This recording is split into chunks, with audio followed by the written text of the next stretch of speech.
over there on the continent they spawn, even though most of the time you do have a bit of a combination between the teams. It's kind of rare to see on the tilted axis east versus west, but it does happen. We do have Portugal also being taken out by Arcane.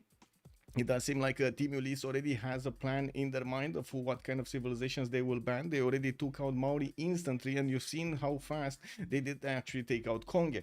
Also, Basil Dromo Rush, yes, with Crusade. Oh my god, that would be amazing. Hype tilted axis, indeed. We do have Australia. Whoa, Australia, after getting its production on the pastures a little bit later, sure, it's a political philosophy, but still, it might actually start to arrive in the games. Now, we do need to see the next 3 bans from each team here showing up on the screen. Arcane are definitely thinking about their choices, and they're going to go for Theodora as a ban. That's one of the Byzantine personas, and I do see Spain immediately got banned by Team Ulyss. You see how fast Team Ulyss is actually getting these bans done? Very fast.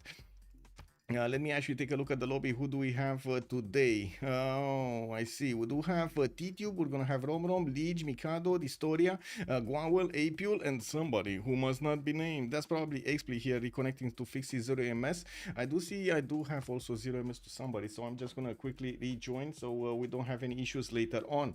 Also, all the England. Yes, all the England. Let's actually see. We're still seeing them banning these. Oh my god, 22 seconds to go. And they still didn't pick a civilization here to ban it.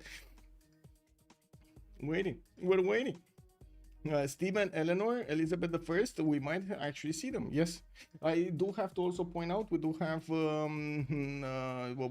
the list for tomorrow, or actually the pre-list for tomorrow for the Rooster Cup in the registration phase. Let me actually take a look here. We got Malm, Herson, Buriz, John, Dank, Psycho, Dave, Hazaki, Koshak, with Benjamin, with Ben, of course, and Rainier for tomorrow's lineup. Top 3 from these will actually go into the finals on Saturday, and we're going to need to see who's actually gonna grab that title away from Kuiper, or if he's gonna keep it. Let's actually come back to the game over here to see what's going on. We do have Phoenicia also being taken out by Arcane, and on the right side we do have Japan, Hojo Tokimun appearing over here for Team Ulyss. Taken out. There still is Tokugawa in the game though. Don't worry about it. We got Tokugawa and all the Englands. I gotta say, they didn't ban a single England this game. No Age of Empire ban, no Age of Steam ban, no nothing. Where is Elizabeth I and Eleanor? Come on, man. Where is it? What's going on here? Hojo Tokimun still here, strangely. Yes, but not for long. It got taken out. Dido got taken out also. Dido will be rushed, and damn. Oh my. Temu DJ, good evening, sir. Gonna be interesting indeed. They want the Englands, all of them. They want all of the Englands on their side. Let's actually see if they're gonna pick in 4 sequence over here. Well, we do have the last ban from Arcane before they're gonna go and get their pick done, and it looks like it will be Scythia. They wanted to pick Scythia. I'm not sure if they there we go. Apeul is actually stating over here in the chat that it is gonna be Thomas. It got confirmed. The timer is bugged. Okay, so they were seeing less seconds or more seconds than it was actually, or how does this work?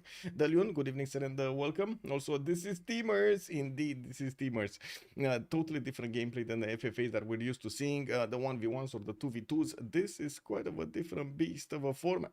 Now, we do have Sumeria also being taken out by Team Ulyss, while Arcane is going to go for Brazil first over here. I smell a Mikado playing Brazil. We're gonna need to see if he's gonna manage to get those Minas Gerais working against his opponents over there, getting those long shots from an early stage of the game. Pew, pew, pew. My god, the Minas Gerais are amazing as a unit. If you do manage to get one of those admirals, making it a fleet or an armada, who's gonna stop you then? Also for the third qualifier, has the rule been updated to no collaboration? There is no. What I did is actually something different. In the info, I did put this all communication needs to be public. Colluding, the covert act of coordinating attacks, which was forbidden, is still forbidden. and diplomacy and discussions are definitely encouraged, because they do need to talk, right? They do need to discuss quite a few things over there. Lancer also, hello there, and welcome. Yes, we do have tilted access for tonight, and it does seem like Elizabeth I is also going to get picked up over here on Team Ulyss, while we do have the second choice. Oh, one other mention about the rule. We're going to need to we're going to put it up for a vote and see if the players actually do want no communication. Yes, it's not going to be as cheesy as it is right now for us, seeing all of the discussion in between the players. But if the players do think it's gonna be too much for them, sure, let's see who's actually gonna say no to that. And also make a prediction for the number of England's picked. Whoa, all of them. Oh my god, Age of Steam also got picked up over here. I mean, you already know like half the answer. Oh my god, okay, I'm gonna do a prediction, but you already know like half the answer. Come on, man. Yeah, they're already on two them. I don't know what to say. Like, it feels like you already have the answer. Now here come the Englands. Yes, walking in like Fergie with the London Bridge. Oh dear, Steve and Elizabeth first on the same side. Yes, yes, yes. We do need to see the next pick from Arcane. Now that they do know they're going to have two very strong nations on the seas, they will need to pick something up for them. And it looks like they're not. They're going to go for Catherine de Medici, the Black Queen. We're going to need to see if the extra diplomatic visibility acquired by Black Queen is going to be enough for her to actually stomp the map. Might be a problem, but still those that castle timing with coursers, it's quite good to go against your opponents. We do have Age of Empire also being picked up as a ban here by Team Ulyss, with two more bans needing to be, actually three more bans from both teams needed to be picked. Let's actually see what are they gonna go for. Cleopatra Egyptian is actually gonna end up here. So they're not gonna ban Eleanor England, okay? They're not gonna ban Macedon, which made quite a bit of a splash in other games. They're not gonna ban Lotaro, that they, you know, it has a +5 on the seas as well as on the land. Whoa, Tokugawa is still in the game. Well, they did already ban Tomeris. Rome is also still up. Wilhelmina, it's been a long time since actually somebody tried to play it navally, and I would doubt that it's actually going to get played tonight. We still have quite a few choices, and it looks like the players, or I should say Arcane, are not actually confident what they should ban here. They have been going through quite a few choices and ended up on Genghis Khan. Yeah, ended up on Genghis Khan. Macedon on the seas, no problem. Exactly. Have you seen Daniel do it? No problem with Macedon on the seas. Ban Rome and Egypt. Well, Genghis Khan definitely takes higher priority here. I do have to say it does make sense. Eleanor England is also going to be taken out by Team Ulyss. That's their last ban on the table here. We're going to need to see them pick up their third after their opponents are going to get their ban down, and we're going to need to see what Arcane's roster is going to look like. I'm seriously concerned here that we're not going to have enough naval power for them to actually withstand the tilted axis. We're going to need to see if they get lucky with the map generation. So they do have these nations that can apply power against their opponents. Brazil, actually, I should say, he needs to be tight in a corner somewhere to be able to sim with enough culture to go for those Minas Gerais, while needs a little bit, you know, a sliver of a coast somewhere to actually get those boats out. At the same time, Catherine de Medici, yes, powerful timings on the land, seas, not so much. It can work, not as efficient as others. We do see also Kublai Mongolia is going to be taken out by Arcane. Now Ulyss will need to pick up their third after they already got Elizabeth I and the Age of Steam Victoria. We're waiting for the selection over here to be done. Pick Australia, and only Netherlands will be left in the hitbox. Good evening, sir, and welcome. Also, now you don't have good navals. Exactly, they don't have good navals right now. We want monopoly on the English city names. Trajan or Ulyss for Team Ulyss. Okay, well, Julius, actually, not Ulyss, Julius. Actually, they do have both, but they're gonna pick Tokugawa, which I gotta say definitely makes sense. Ulyss and Arcane doing the same strategy in banning. Yeah. Flying Conquad, good evening, sir, and welcome. Hope you're feeling great tonight. Thank you for the prime. United Primer. Flying_Kumquat. Thank you, sir. Much appreciated. We do have to see Arcane picking up their last two choices here, and like we've seen before, they are taking their good old time to go through these. We're gonna need to wait for them, and of course, see the clock tick down over here. The seconds, 25 seconds right now. Ulyss set out to shut down Arcane. Yeah, they wanna win the draft, and to be honest, right now they do seem to go into this tilted axis map with a stronger lineup over here on this map in particular. I do think Catherine de Medici packs a punch. I do think also Brazil situationally packs a punch, just like Rome. I'm doubtful that we're actually going to see those punches being traded, and I do think it ends up being a bit too prone to luck, as in too prone to luck or lack of luck, unlucky. For them, kind of like a casino style over here from Arcane to go with this lineup with these cards on the map. We're going to need to see if the situation actually is going to be with them. Dromons. Well, it's can they can pick Basil the second. They just didn't do it. Come on, pick it. This is their last chance to pick the big boy, Basil the second.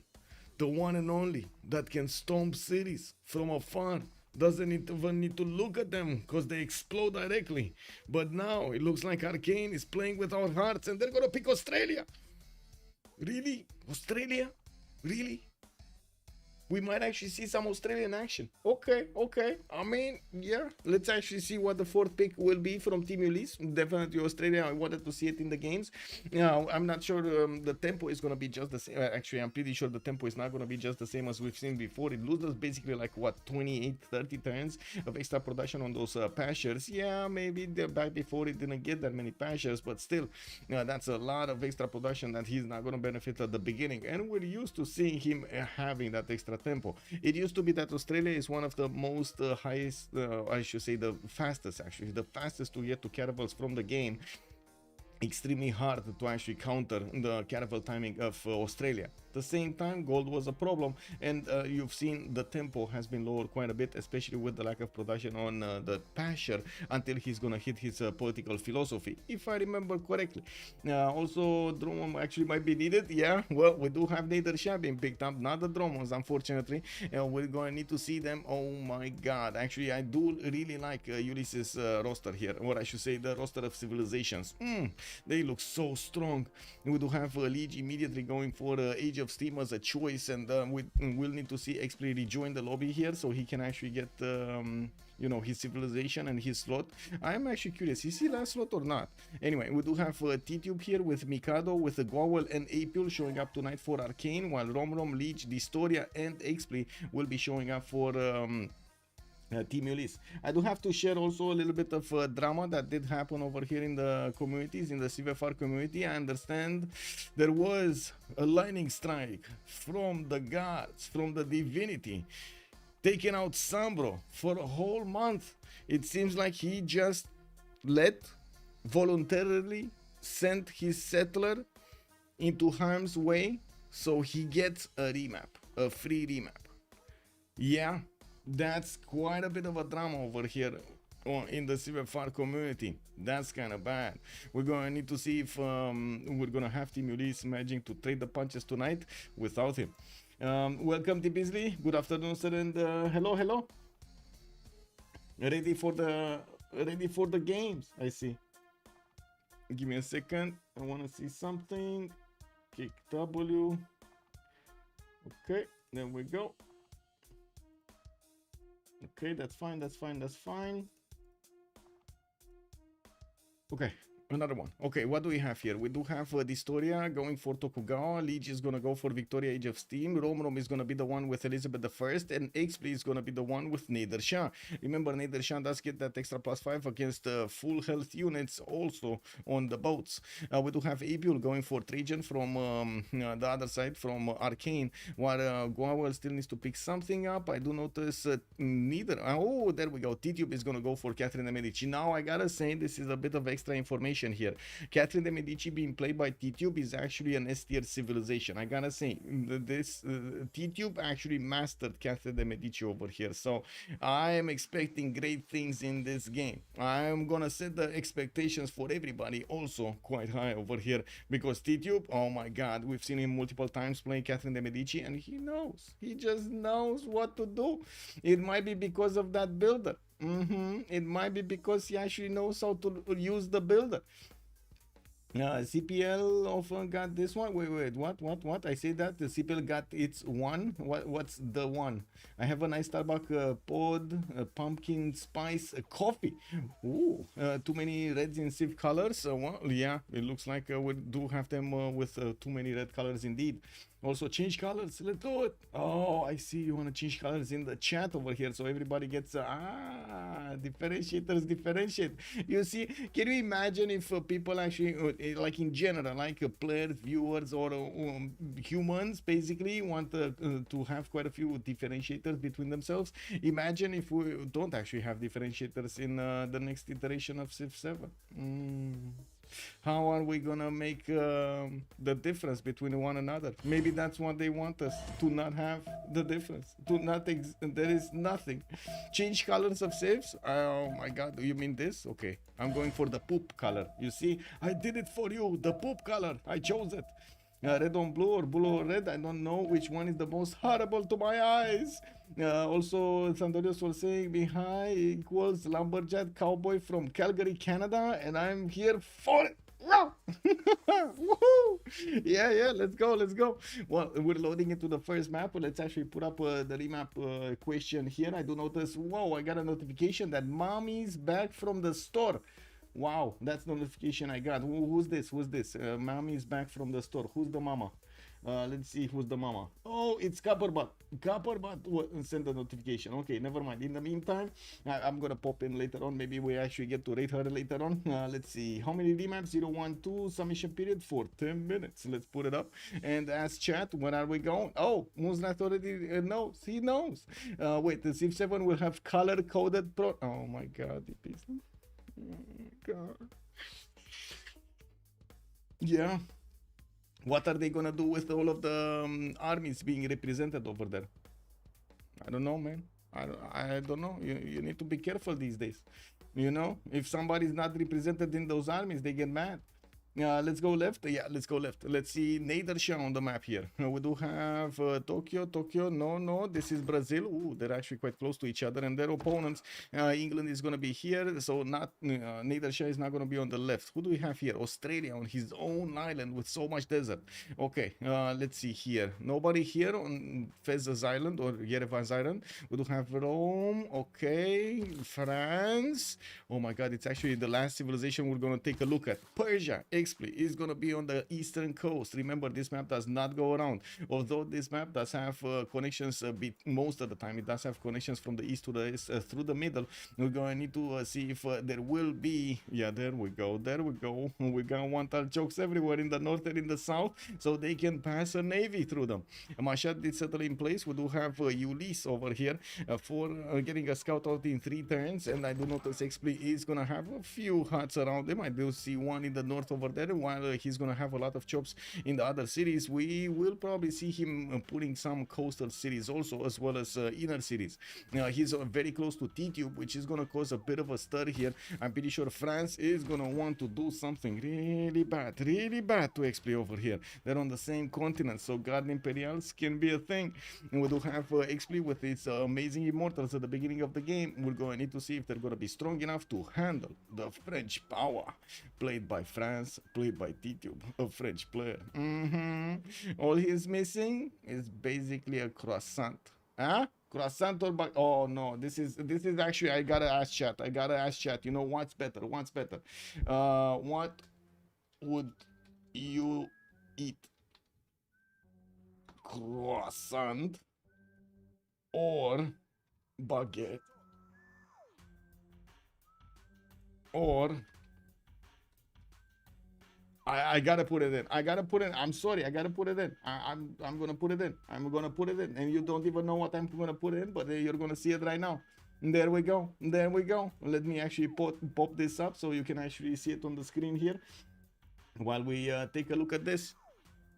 Let's see it. Let's see it. Where is it? Where is it? Yeah. Let's see it. Boom. Let's see it. What would you eat? Croissant, baguette, or omelette de fromage? I needed to do it. I'm sorry. I needed to do it. I remembered immediately, like, you know, Dexter's Laboratory. Omelette de fromage. Croissant with chocolate. Ooh. Yes. Luban, Saluderson, and welcome. What is Mashhad? Please explain. What is Mashhad as the city center or something? I mean, he just settled in place. Basically, that was his spawn. He does have, I gotta say, multiple cities here that would be nice. Like this one to the southwest. Yes, this one to the northeast, even though that's a good Temenanki settle. I don't think he's actually gonna go for a Temenanki, and we're still waiting for chat to tell us the thing over here. What do you like more, croissant, baguette, or omelette du fromage? It is your time to shine, chat. Put the points in while we actually are gonna need to move forward to Elizabeth I here. We do have London, Romrom being playing. Whoa, actually Romrom playing tonight. Give me a second, I was missing the chat. Okay, there we go.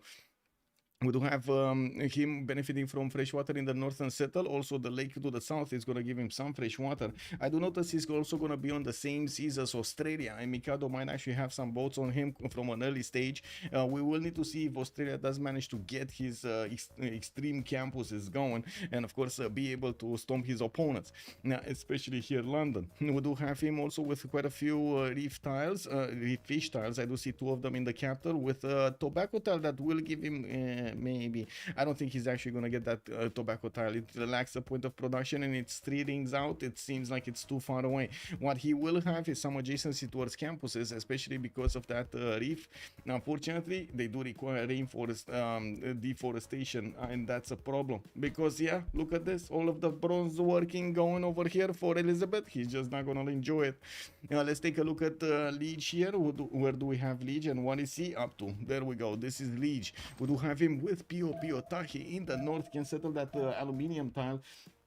And I do notice he's going to have quite a bit of culture, extra culture and extra gold from those tiles with a banana for the extra food. No resource though on the extremities of Pio Tahi in the seas though. In the Morecambe Bay, he does have some of these reef tiles. I do notice good adjacency towards campuses from those reef tiles, not to mention some amber tiles. It's going to be a question who's going to get the God of the Sea in this situation. And I do have to point out he's going to be on the same landmass as Catherine de Medici, Tidube.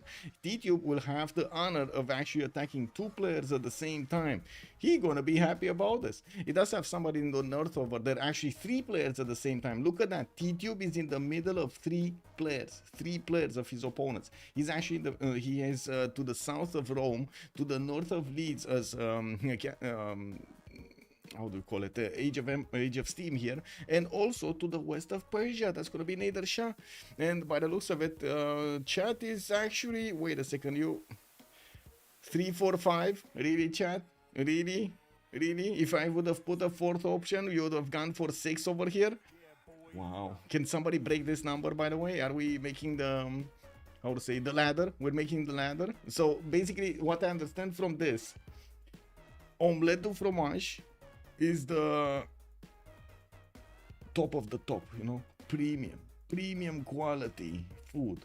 Then we got second, baguette. You know, the baguette second. Now, you need to mix it up with something. You know, you need to put something over there. Maybe some cheese. Get it working. Maybe some chocolate, like Chad was saying. Croissants, last of the last by the looks of it. It's the least quality over here. How can this happen? I'm so happy when I eat a croissant. Aren't you happy? It's like McDonald's. You know. When you eat it, you're like, ah. Okay, sure. Before that and after that, totally different. But when you eat it, that's very good. My magpies love the cheese omelet. Yeah, there we go. Let's actually move forward towards dISTORIA. And I do have to say, they have a technical? What? Oh, who got a technical? Oh, we did have over here dISTORIA. Wait, who got a technical? What? Pop through the floor. Okay. Who got a technical? No? No? We don't have a technical? Oh. Brazil's banana is on fire. We got a technical remap because Brazil's banana is on fire. Yeah, you heard it. Yeah, I'm gonna clip that. Yeah, this I think is worthy of a clip over here. I mean, you can't get that phrase, man. Let me actually put it up on the screen really quickly. Get this clip going. What? Oh, who got a technical for here? dISTORIA. Wait, who got? Where is it? What is it? No? No? No? We don't have a technical? No? No? We don't have a technical? Wait, really? I didn't see it? What? Toria, wait. What is it? Gonna try to clip again. I don't know. It's not there. It's not there. Brazil Bazana is on fire, yeah? Let's see. You heard it. Yeah. Oh, there we go. There it is. It's on fire.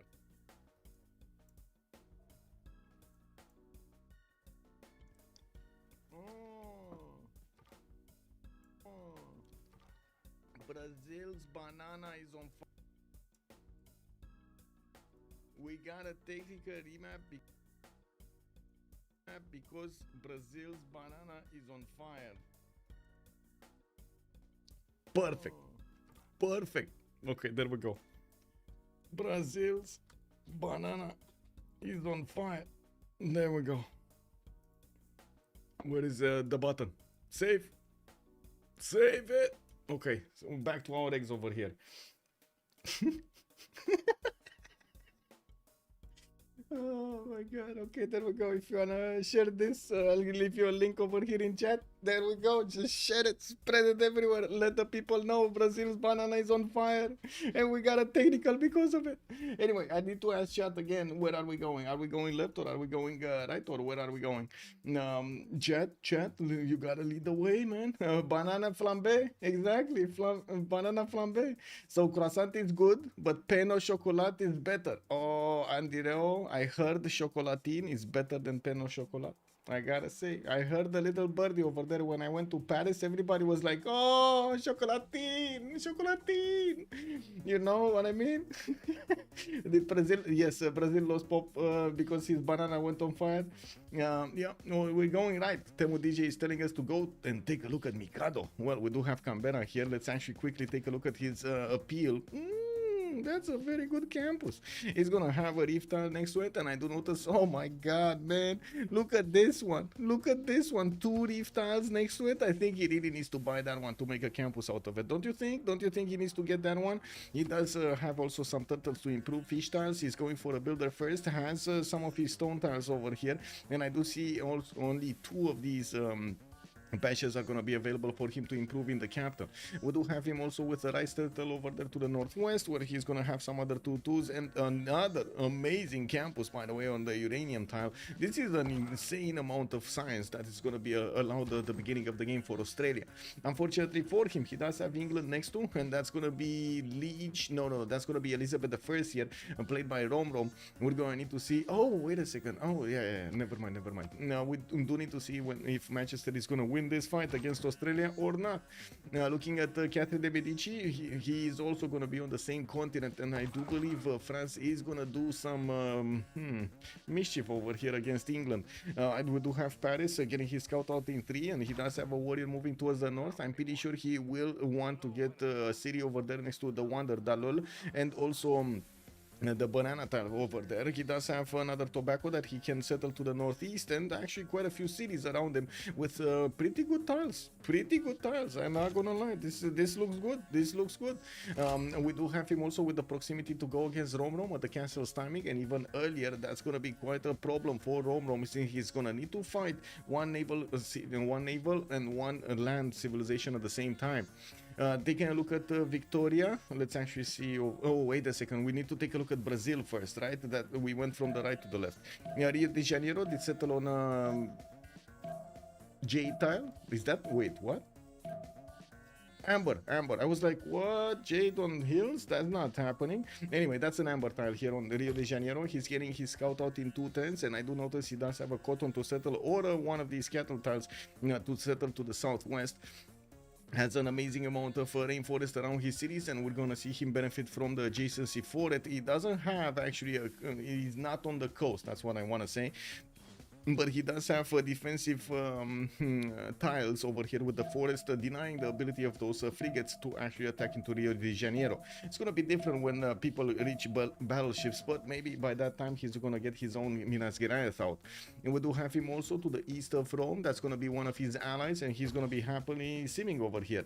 He does have on the same coast Japan in the north, but we're gonna take a look at Japan when we get to it. Now Rome is gonna get his scout out in 210s. I do see he does have his 2-2 base with some extra food from a rice. Looks like he's also gonna have quite a bit of distance and a big desert actually between him and Japan. Oh my god, this is one of the flattest desert I have ever seen. Wow. Now that's a lot of flatness. That's an insane amount of flatness, don't you think? Does that wonder give bonus adjacency to campus north of France? I don't think so. No, as far as I remember. Wait. +2. No, it doesn't. It doesn't give anything. Actually, no. Tokugawa team got discovered by the looks of it. Well, Rome will start discovering that desert soon, and I do see he's also popping the visibility between him and Brazil slowly. He does have a few huts to take, and by the looks of it, he's also going to be off the coast. Could get some coastal cities, could actually try to get the navy for later on to try to attack into his opponent, but look how much he actually needs to cover as territory to get here, right? To get into a position to attack Tokyo. It's just going to be so much more faster with land units, even if they're cuirassiers or something, to go against his opponent here. Apeul does get his second scout towards the north, and of course we do need to move forward towards Tokugawa. Let's actually see. We got Tokyo here with some cocoa to benefit from, 2 reef tiles, and 2 reef fish tiles, and I do see he's also gonna have in the same city a marble there to improve. He's gonna get his settler out in 410s, has another city to settle to the west side, and I do notice to the south he's also gonna have the Gwawel city. I do have to point out, ideally you do want to get it on the 1-1, although you do need to invest a lot into the tiles here. All of the 2-2s are in the second ring. That's gonna be a very expensive city. Yeah, same can be said about this city over here on the 2-1. He just doesn't have a single 2-2 around that city center unless he goes non-fresh and one more tile over next to those deer tiles, and of course get the other hill. Now that would also deny him the opportunity to get another city in between him and Kumasi, and I gotta say Kumasi is just dangling in front of Japan over here. I'm pretty sure he's not gonna want to send those externals to Kumasi. That's unfortunate. That's a lot of bills that he would have had over here. And also Lancer 3 versus 2 east, 2 versus 1 west. A funny division, yeah. Does that one? I did answer that. All in on Tokugawa. Well, let's actually see if Tokugawa is gonna be the one winning the game tonight. We do have Age of Steam Victoria also on the other side of the coast. Where is he? Here. He's gonna have his own island by the looks of it. There's a peninsula connected by a single tile, and I do notice land tile. I do notice that he did manage to get his builder first, improve already 2 of his fish tiles, and he does have a tobacco tile to get some extra faith going. I think we know who's gonna get God of the Sea here. He will have extra faith from the beginning of the game, and I do notice in the Eels tab he's making that 1 faith per turn, getting right now to 4. Getting also a settler out in 2. We do have him with multiple possible locations in the southwest. He does have a city next to those banana tiles, and of course more crabs to improve, not to mention access to a turtle in the 3rd ring. All of this actually island is gonna be relatively good for him. More cities here, so 1, 2, 3, 4 over here, maybe a little bit to the east. Anyway, this city is gonna be expensive in any way he's getting it. It could actually just go on the 2-1, so he grabs the dice tile away from Geneva. Might as well, you know. He can place another city with fresh water on the lake to the right side, and as you can see, he is discovering that this is going to be a peninsula for him. He's also going to have his fleet in the middle of the map, right? So he will have the opportunity to, for example, try to help out Tokugawa on the same coast, maybe do something against Rio de Janeiro, while I do notice he's probably going to need to put a connection city so he can pass that navy towards the east side and maybe do something to these nations over here.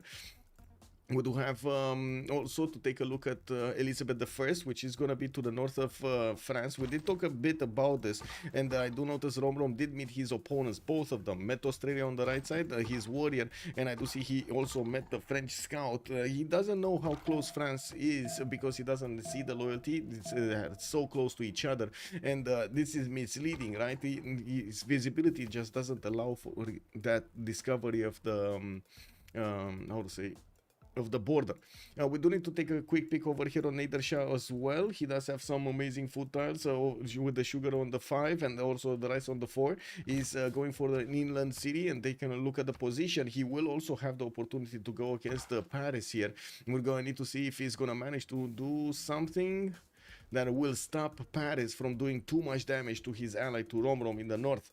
Now, we do have also Australia on the coast that is also going to be an opponent, so I think this is going to be quite a challenge. If Ulyss actually wants to keep this map, this is going to be quite a challenge. I don't want, how to say, to underestimate France here, Catherine de Medici.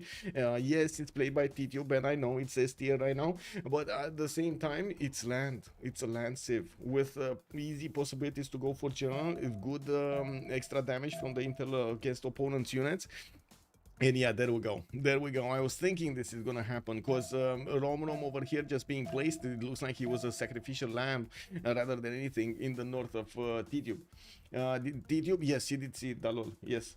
Another science pocket CS this time for Ulyss. Yeah, good evening, Monkey Vazaru. Hello there, sir, and welcome.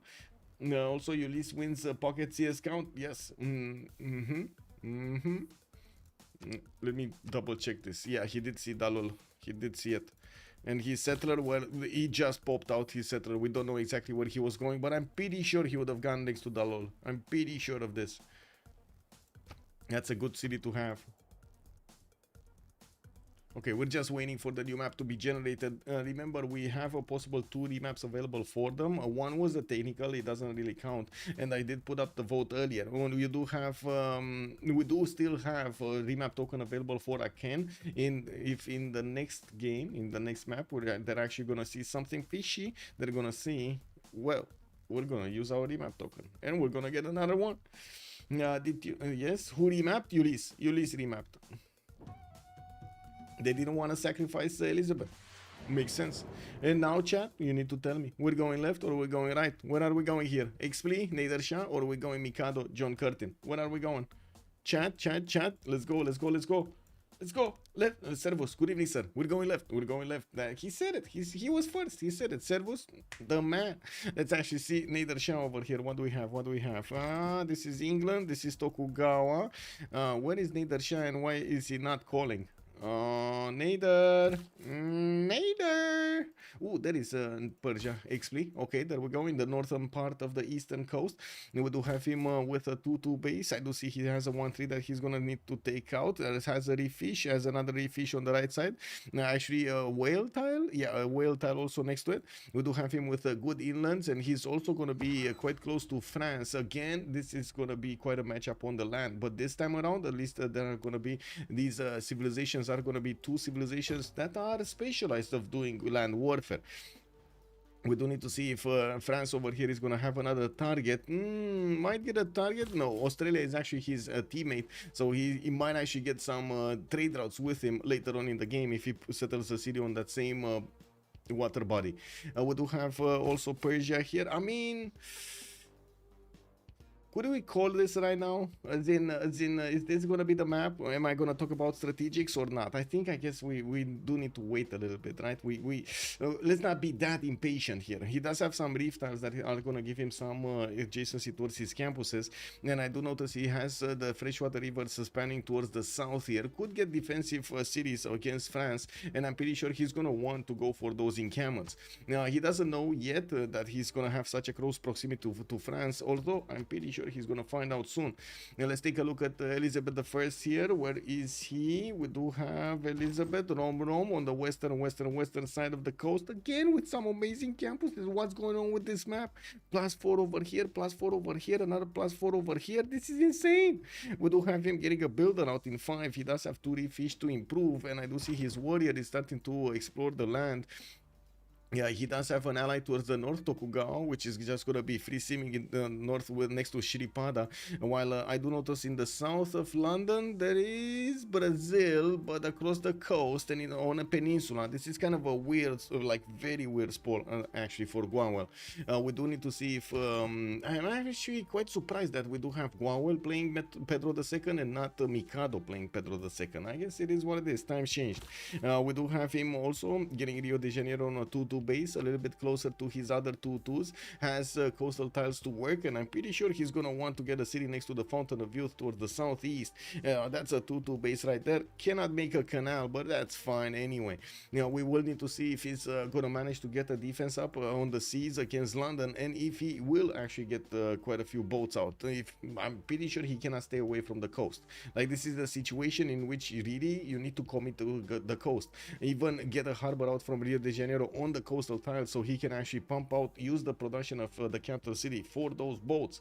You need every little bit of production. Mashhad can't make a canal from east to west. Well, I mean, right now he cannot, but I was thinking he can settle the T-tile if he wants to. Arcane remap possibility, time to make lunch and come back for the next map. Man, good evening, sir, and welcome. And yes, I do have to say, with Rio de Janeiro here, this might be a cause for a remap in a corner for him. Anyway, moving forward, let's actually take a look at Victoria Age of Steam. What do we have here? What is Age of Steam? Here, to the southeast, Birmingham. Ooh, I see. So another opponent actually against Rio de Janeiro. But they might not see each other. We do have Lege starting to scout out his territory. And I do notice he has Mount Kilimanjaro. Mount Kilimanjaro to the east side. Second settle with a 3-2-1 fertile, a 4-2 tile. And so many hills. This is full of hills everywhere. Even later on, he's going to have the coal mines on Mount Kilimanjaro. My God, he just needs to do some work next to Mount Kilimanjaro to get it excited, tickle it a little bit. Maybe go against Samarkand and, take some builder from Samarkand or something like that. Annoy Mount Kilimanjaro a bit. Why? I don't know. They have a really excellent trade routes, and Australia is freeze him. Yeah, okay. Who spawned Kilimanjaro? Yeah. Now the question starts. Brazil cannot even really escape through the south if it gets too much. No, he can't get anywhere. Like, this is gonna be it. Maybe he can get a city here, but that's about it for him. Yeah, we do have also to take a look at dISTORIA here to the north of Romrom. I do see he's getting that scout towards Shiripada and also working on a builder in 2 turns. Wait, we got another forest fire? What? What's the pause? What's the pause? Urgence? Oh, his son? Okay.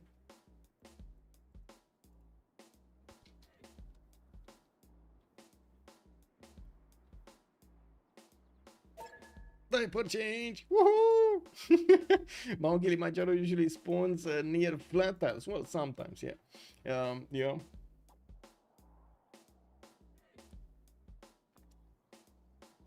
We're going to need to wait for dISTORIA here, but I think we can keep on talking about this map if this is going to go through or not. Looking at dISTORIA, he's going to be on the same coast, or not actually on the same coast as Mashhad. He doesn't have a possibility to actually get there, unless Mashhad actually gets some cities on the west side, and maybe actually later on send some trade routes, even though both of them do want to stay internal, and he would have had a much better trading opportunity here with England to the south. Now, we do have him with some crocodiles to gather gold, and I do notice he's gonna have some coastal and some inland cities to go for with fresh water. I'm pretty sure he's gonna prefer the coast over this. Some nice mercury tiles next to Shiripada, getting the extra food and faith from that wonder, and I do see a beautiful copper tile that he can actually settle. Looking forward towards Trajan. We do have him in the southeastern part of the map, and I do see he's gonna be close to Australia. We do have actually on this side of the map 3 of these nations from Arcanes. We do have Australia with Pedro. So Australia, Rome, right? We do have also Catherine de Medici, and where is we're missing one. Oh yeah, Pedro II is here. That's why we're missing one. Okay, so Rome is gonna get his settled out in 6 turns. Looks like he's gonna have his own peninsula here with not that much fresh water, and I don't see actually easy opportunities for him to get his aqueducts down and connect those cities for the full fresh water. Now we do have him also on the same coast of Australia. They can actually get some trade routes going. I'm pretty sure this is gonna be an opportunity for them to get a lot of gold going in the game. Moving forward towards Pedro II, we do have Rio de Janeiro here getting his scout out. We talked about this one a little bit, and I'm pretty sure the second city should be on the southeast, so he can get closer to the Fountain of Youth, benefit from the spy styles, extra food, and get that production going with the 2-2 bases. In other cities, well, I guess this one to the west side would also be a good one. I would imagine he's also going to try to put as many cities as possible, benefiting from as many tiles as he can here from his peninsula. Well, Catherine de Medici is going to be the one right close to Persia, to Xpli, and I do notice Paris does have his 2-2 base with another 2-2 around him. A single one is going to need to wait and grow into the other tiles if he wants to work the second population point with a 2-2 or something greater. I do notice he's also going to pop some huts here to the east side, has some in the northwest, while he can get a city on the honey tile that's right in the face of Persia. A good freshwater river towards spanning from the south towards the northeast, and I do see he's gonna have also some of these one tile lakes to settle on. That's not a bad settle on the cattle tile. So cattle settle with honey to settle, and maybe a jade settle to the northeast could actually get a city over here next to the other honey tile, and has a few 2-2s around them, not to mention a horse tile to get the resource. And looking towards John Curtin, I did notice he does have pastures in the capital with a deer tile. Ooh, this is gonna be a good.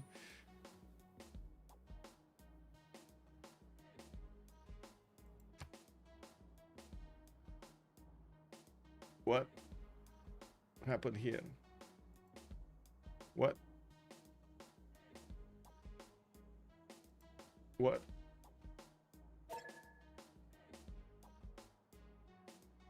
Yeah, but I don't get it. How is Tokugawa pausing the game?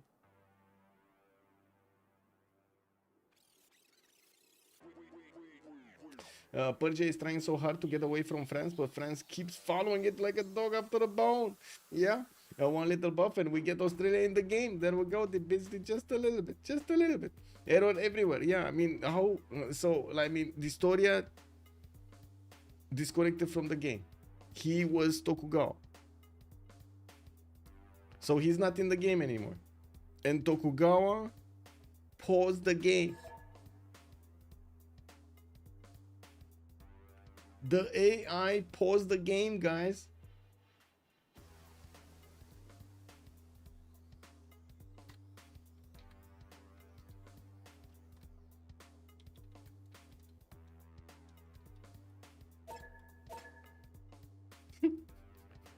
Wow.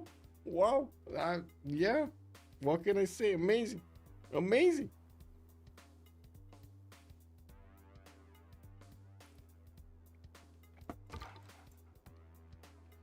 Yeah, in Houston we have a self-aware AI. Woo, woo. This game is just the best, yeah, man. You know, when you think you've seen them all, something new happens. Oh man, imagine in Civ7 how it's gonna be. Oh my god.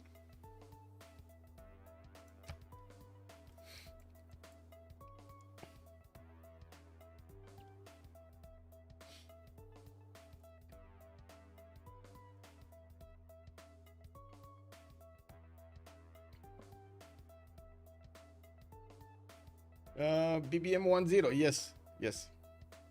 I don't think it's BBM bugs. I mean, I don't think this is from a bug. I think what is most likely to happen is because they switch slots in the lobby, and the game remembered dISTORIA on the slot of Romrom and Romrom on the slot of Tokugawa, basically, like, you know, like on dISTORIA slot. So when dISTORIA left, he just thought how to say, he just assigned the Tokugawa to Romrom, which is kind of weird. Very weird, like very weird. AI overlords here already. I don't know, man, because you know, they were trying, I gotta say, Supreme, good evening, sir, right? They were trying to make the AI better. Now it looks like it's taking over, right? It's pausing the game. What is going on with the AI? Oh man, the sacrifice of the builder was worth it. Now we have sentient AI in Civ7. Man, I gotta say, just the thought of thinking they actually wanted to change Civ7 so it gets a better AI, because the AI could not handle, you know, actually reasoning and thinking. It makes me laugh so hard.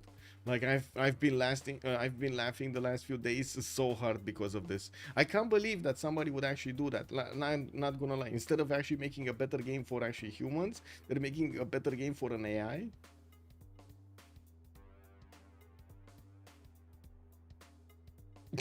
You know, error. Skynet is gonna be born from the Civ6 AI. Yeah.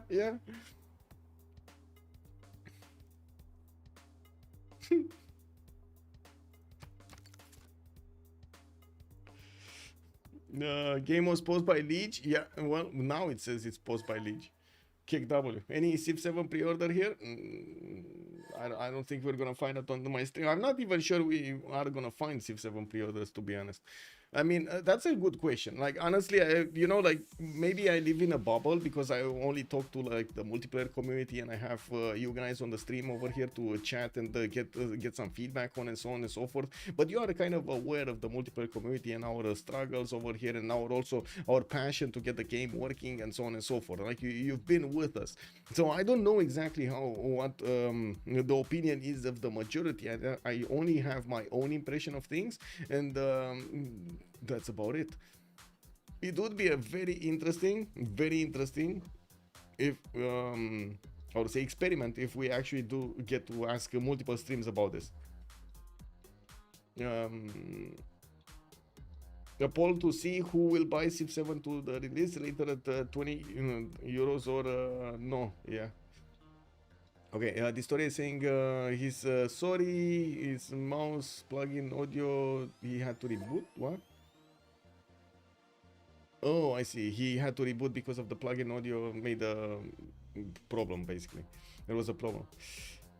Yeah, I don't know how it's gonna work with the discounts for Civ7. Anyway, we'll see. I mean, to be honest, like, price is probably the last, how to say, the last thing I'm thinking. It's more price. Isn't price for you directly related to the replayability of the game? As in, you'd pay more for a game that would allow you to have fun a lot more hours than for a game that would only give you like a few hours worth of fun. Isn't this how it works, guys? Or is it just me and my friends, actually? Because I have quite a few real life friends that do have this mentality, this formula in their head, right? If the game actually allows them to have a lot of fun for a long time and so on, they have no issue investing in it. If a game only gives them like a few hours and they've kind of figured it out and so on, they're just not gonna play it. They're not gonna buy it, even if it is 200 euros or something, you know, like the price is not that much of a problem. 6 pastures and camps in Canberra alone. Any additional tour amenities? Well, I don't see actually additional ones, but this is gonna be a pretty good tour. Yeah, I gotta say. Supremo was also saying better wait 6 months anyway to get the discount that's stable. More polished game. You think they're gonna polish it in 6 months? Uko Supremo, I think you are an extremely optimistic man. Another really, we also look at whether we can get the game for cheap. Yeah, true, Monstras, true. If we can get the game for cheap. It's useless to buy a game day one and won't play it, or there will be bugs. I see, you're in the mood. Yeah, I see how it is. I mean, a realist. Rafifi, I think you are a realist. Yeah, I can't wait to play Zulu and turn them into Canadians. I mean, yeah, there we go. Division has its own ideas of whatever, having fun in the game, just turning nations for fun into other nations, because why not, right? When are we going to get the alien nation? That's what I want to know. Anyway, we do need to take a look how they will splash this visibility, split the visibility between them. France is starting to scout towards Persia, Persia starting to scout towards France here, and I do see Tidube is still working on his settler. He does have his second 2-2 acquired in the capital, while I do see he did not actually take a look at this Tiki Hut. We do have Persia scout that does have the movement, and I do see him going through the rainforest also. They will probably meet each other here, and will know about their position on the map if they didn't meet it already, because Persia Persia does have a warrior next to the French one towards the south. Let's actually take a look here. They might have actually met and we didn't see them. Yeah, they might have actually met and we didn't see them. I'm not sure because the visibility is kind of weird here.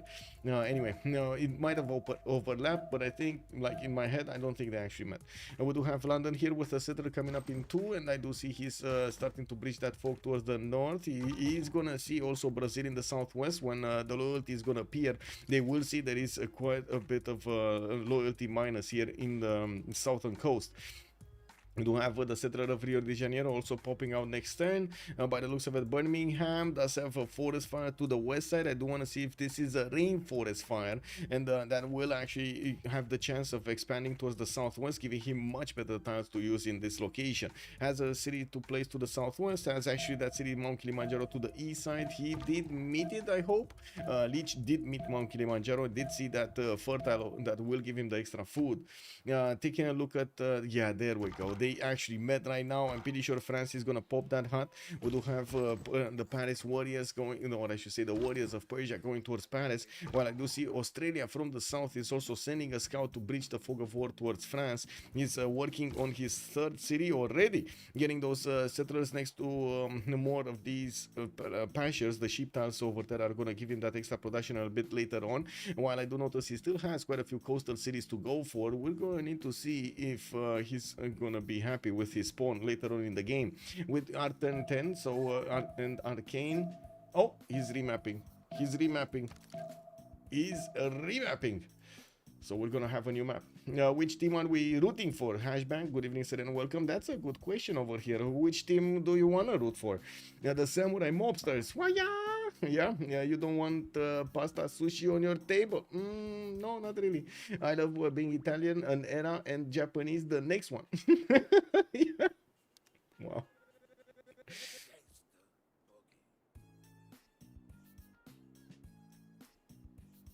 I think this is it, right? We can finish up the prediction. And this is it. Let me actually put it up. Let's put it up. Choose an outcome. 2 remaps. We had 2 remap tokens being used. Last one by Arcane, first one by Team Ulyss, and we're going to need to see what the last map is gonna look.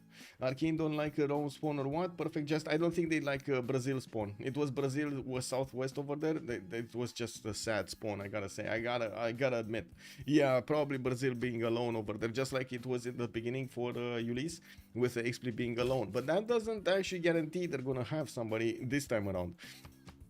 And chat, where are we going? Where are we starting this? From the left or from the right? This is it. This is the map that's going to be played out if we don't have any kind of technical remap conditions achieved. Chat? Going left? Oh, we're going right. Okay, 6. Good evening, sir, and welcome. No, not the bananas. Yeah. Good evening, sir, and welcome on YouTube. Oh man. Okay, we're going right. Let's go and take a look at Mikado. Where is he? No, not here. Okay, let's see here. Yeah, there we go. Gwawel is gonna be. Actually, wait a second. This is Brazil, not. Okay, this is Mikado. You do have Australia here with the possibility to settle on his Mercury tiles. The Mercury tiles are actually blocking one of his good campuses there. He does have a deer of 2-3, and I think he might actually just want to settle in place. We do have him also with some coastal cities to place in the north. He's going to have on the same coast Romrom to fight, and not going to be that easy to take him out. We do have him, we do have Canberra actually going for the Mercury settle, and he's going to get his builder out immediately. Has 2 fish to improve for the happy panda. We do have on the western side of him Persia also on the same landmass, so this is going to cause quite a bit of a problem for Australia, because he's going to have an opponent that is specialized on land warfare that can come against him at any moment. While in the north we do have Romrom with possibilities to get the boats out. Canberra, I think it's in trouble.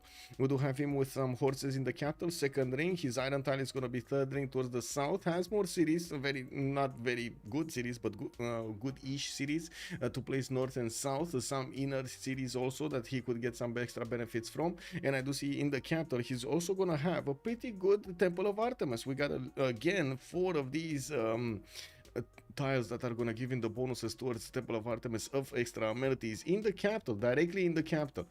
Moving forward towards Catherine de Medici, we do have him towards the north of Rome, and they're gonna be allies over here. Not a problem. What is going on? He also has a Torres del Paine. He could get that city on the 2-2 base next to the mountains, grab the seal tile and a 3-4 tile to use here. He's gonna be very happy. I think Tidube over here is gonna be very happy. This is Simathon for him. We do have him with the possibilities to stay inland or get some coastal cities up. We do see this northern side is going to be broken up, and you can actually pass navy from the left to the right. We definitely will need to see if he's going to actually jump into the water to get something done there. I don't see anybody on his west side. The only one to the south is going to be Rome by the looks of it, while Rome is also going to have England past him quite far away. Well, Catherine, oh, actually, wait a second. Catherine de Medici, yeah, there we go. There we go. Tidube over here gonna benefit also from horses. We do have him with an iron tile, and actually 2 iron tiles, one in the second ring, one in the third ring to the east, and some good campuses to place in between these mountains. A +3 over here with another +3 here, another +3 here. Not bad campuses. Looking towards Brazil here, we do have him on the south of Tokugawa. This is going to be quite dangerous for Brazil to actually put his cities in the water. I'm pretty sure Gwawel is going to need to be careful here how he's going to try to make up the defense against Japan. He has a decent amount, but I want to say that much, or I should say that many cities can be placed here.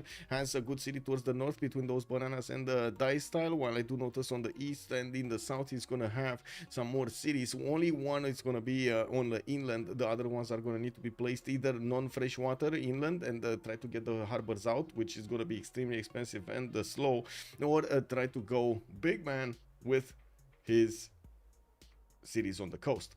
We do have Rio de Janeiro also benefiting from horse tile here in the first ring, while I do see iron tile is going to be in the second ring. It has some mountains in between him and Tokyo to help him with the defense, while I do notice he's also going to have a city state here, Hattusa, to the northeast to benefit from some extra science.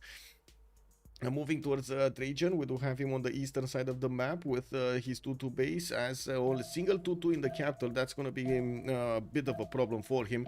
We do have Apeul here with the possibility to go against Plymouth in the south. That's going to be one of his opponents, Lege. And by the looks of it, he's starting to get his scouts out, has a few tiki huts to go for. I'm pretty sure he can stay inland, no problem here.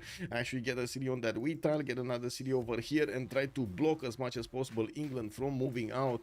He does have some cities that he could place also in the north, and I do see at least 2 of them on this same river towards the north side, while maybe he's actually going to get a non-freshwater next to Torres del Paine. I wouldn't really recommend it. I mean, the south of Torres del Paine is not that great, and I do believe France is going to be the one that's going to benefit the most from it.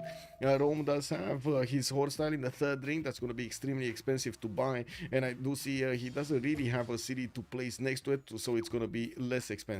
His iron tile is going to be second ring towards the southwest. We've seen how much it matters to get those legions going against your opponents, so I'm pretty sure Rome here is aware of his amount of power he has at the beginning of the game. Now, looking at Tokugawa, we do have him here to the south of Persia, north of Brazil. He does have Tokyo getting a builder out next turn, and I do see he's already working a tobacco tile, a 2-1. He does have 2 extra resources, 2 extra tiles with dice tiles and the tobacco tile here to get the extra production from, and some extra gold. We do need to see how things are going to be developed here in the city of Tokyo, and where is he going to place his other cities. Yuan towards the north, he did meet it with his warrior. He can actually split that wonder between him and Persia, both benefiting from some extra culture from that, and of course the extra era score that you're gonna get. I do see a city on the cattle can be placed for a 2-2-1 and a 2-1-2, not to mention a city on the coffee tile that can be placed for Tokugawa, for Japan. That is gonna be inland, and he might not actually enjoy this, even though he does have a +3 campus that he could get there. He will need to get commercials for his trade routes, and I don't think dISTORIA is gonna want to split his text in between. It looks like he's going for harbors, opening up with sailing in one, and definitely wants to get his builder in the water there next to the fish tile to improve it. We'll see if he's gonna follow up with Celestial Navigation. He does have forces, second ring and third ring. I do see his iron tile is gonna be second ring also towards the south. He can actually place the fastest city towards Brazil to close up the mountain range over here, the two tile choke. So Gwawel doesn't actually get out of his mountain. We do need to take a look at Age of Steam also. That's gonna be here. Plymouth already has a scout moving towards the north with a warrior. He's gonna meet Rome Apeul quite quickly. Actually, this turn he probably will meet in this turn, right? He needs to move. Oh, he went for the oil. And where is England's warrior gonna move? I don't think they met Mount Fountain of Youth, right? Oh, they did. So Rome did meet it, but we didn't have England meet it. Okay. Plymouth is getting another settler out in 5, or I should say his first settler out in 5, while I do see him getting a builder to improve his fish tiles. He does have also one of these pearls to improve in the northeast of Plymouth for an extra amenity and some extra faith per turn. Last game he did manage to get some extra faith from his tiles. This time around he doesn't have it, and I do think I'm missing a chat window. There we go. I was missing a chat window.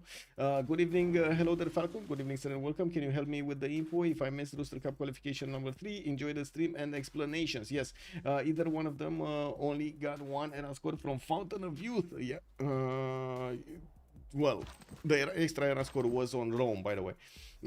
Also, to answer your question, Falcon, give me a second. I do need to put it up over here. Where is it? Where is it? Oh, not this, not the feedback here. So we do have Malm. We don't know exactly about Malm, but I gotta say, yeah, we're gonna find out after this game tonight. Harrison, Buriz, John, Dank Psycho. We got Dave, Hasagi, Koshak with Ben and Regnier showing up tomorrow. We did have a few, like there were a few substitutes. Alexis Krem should have played, but he didn't have time.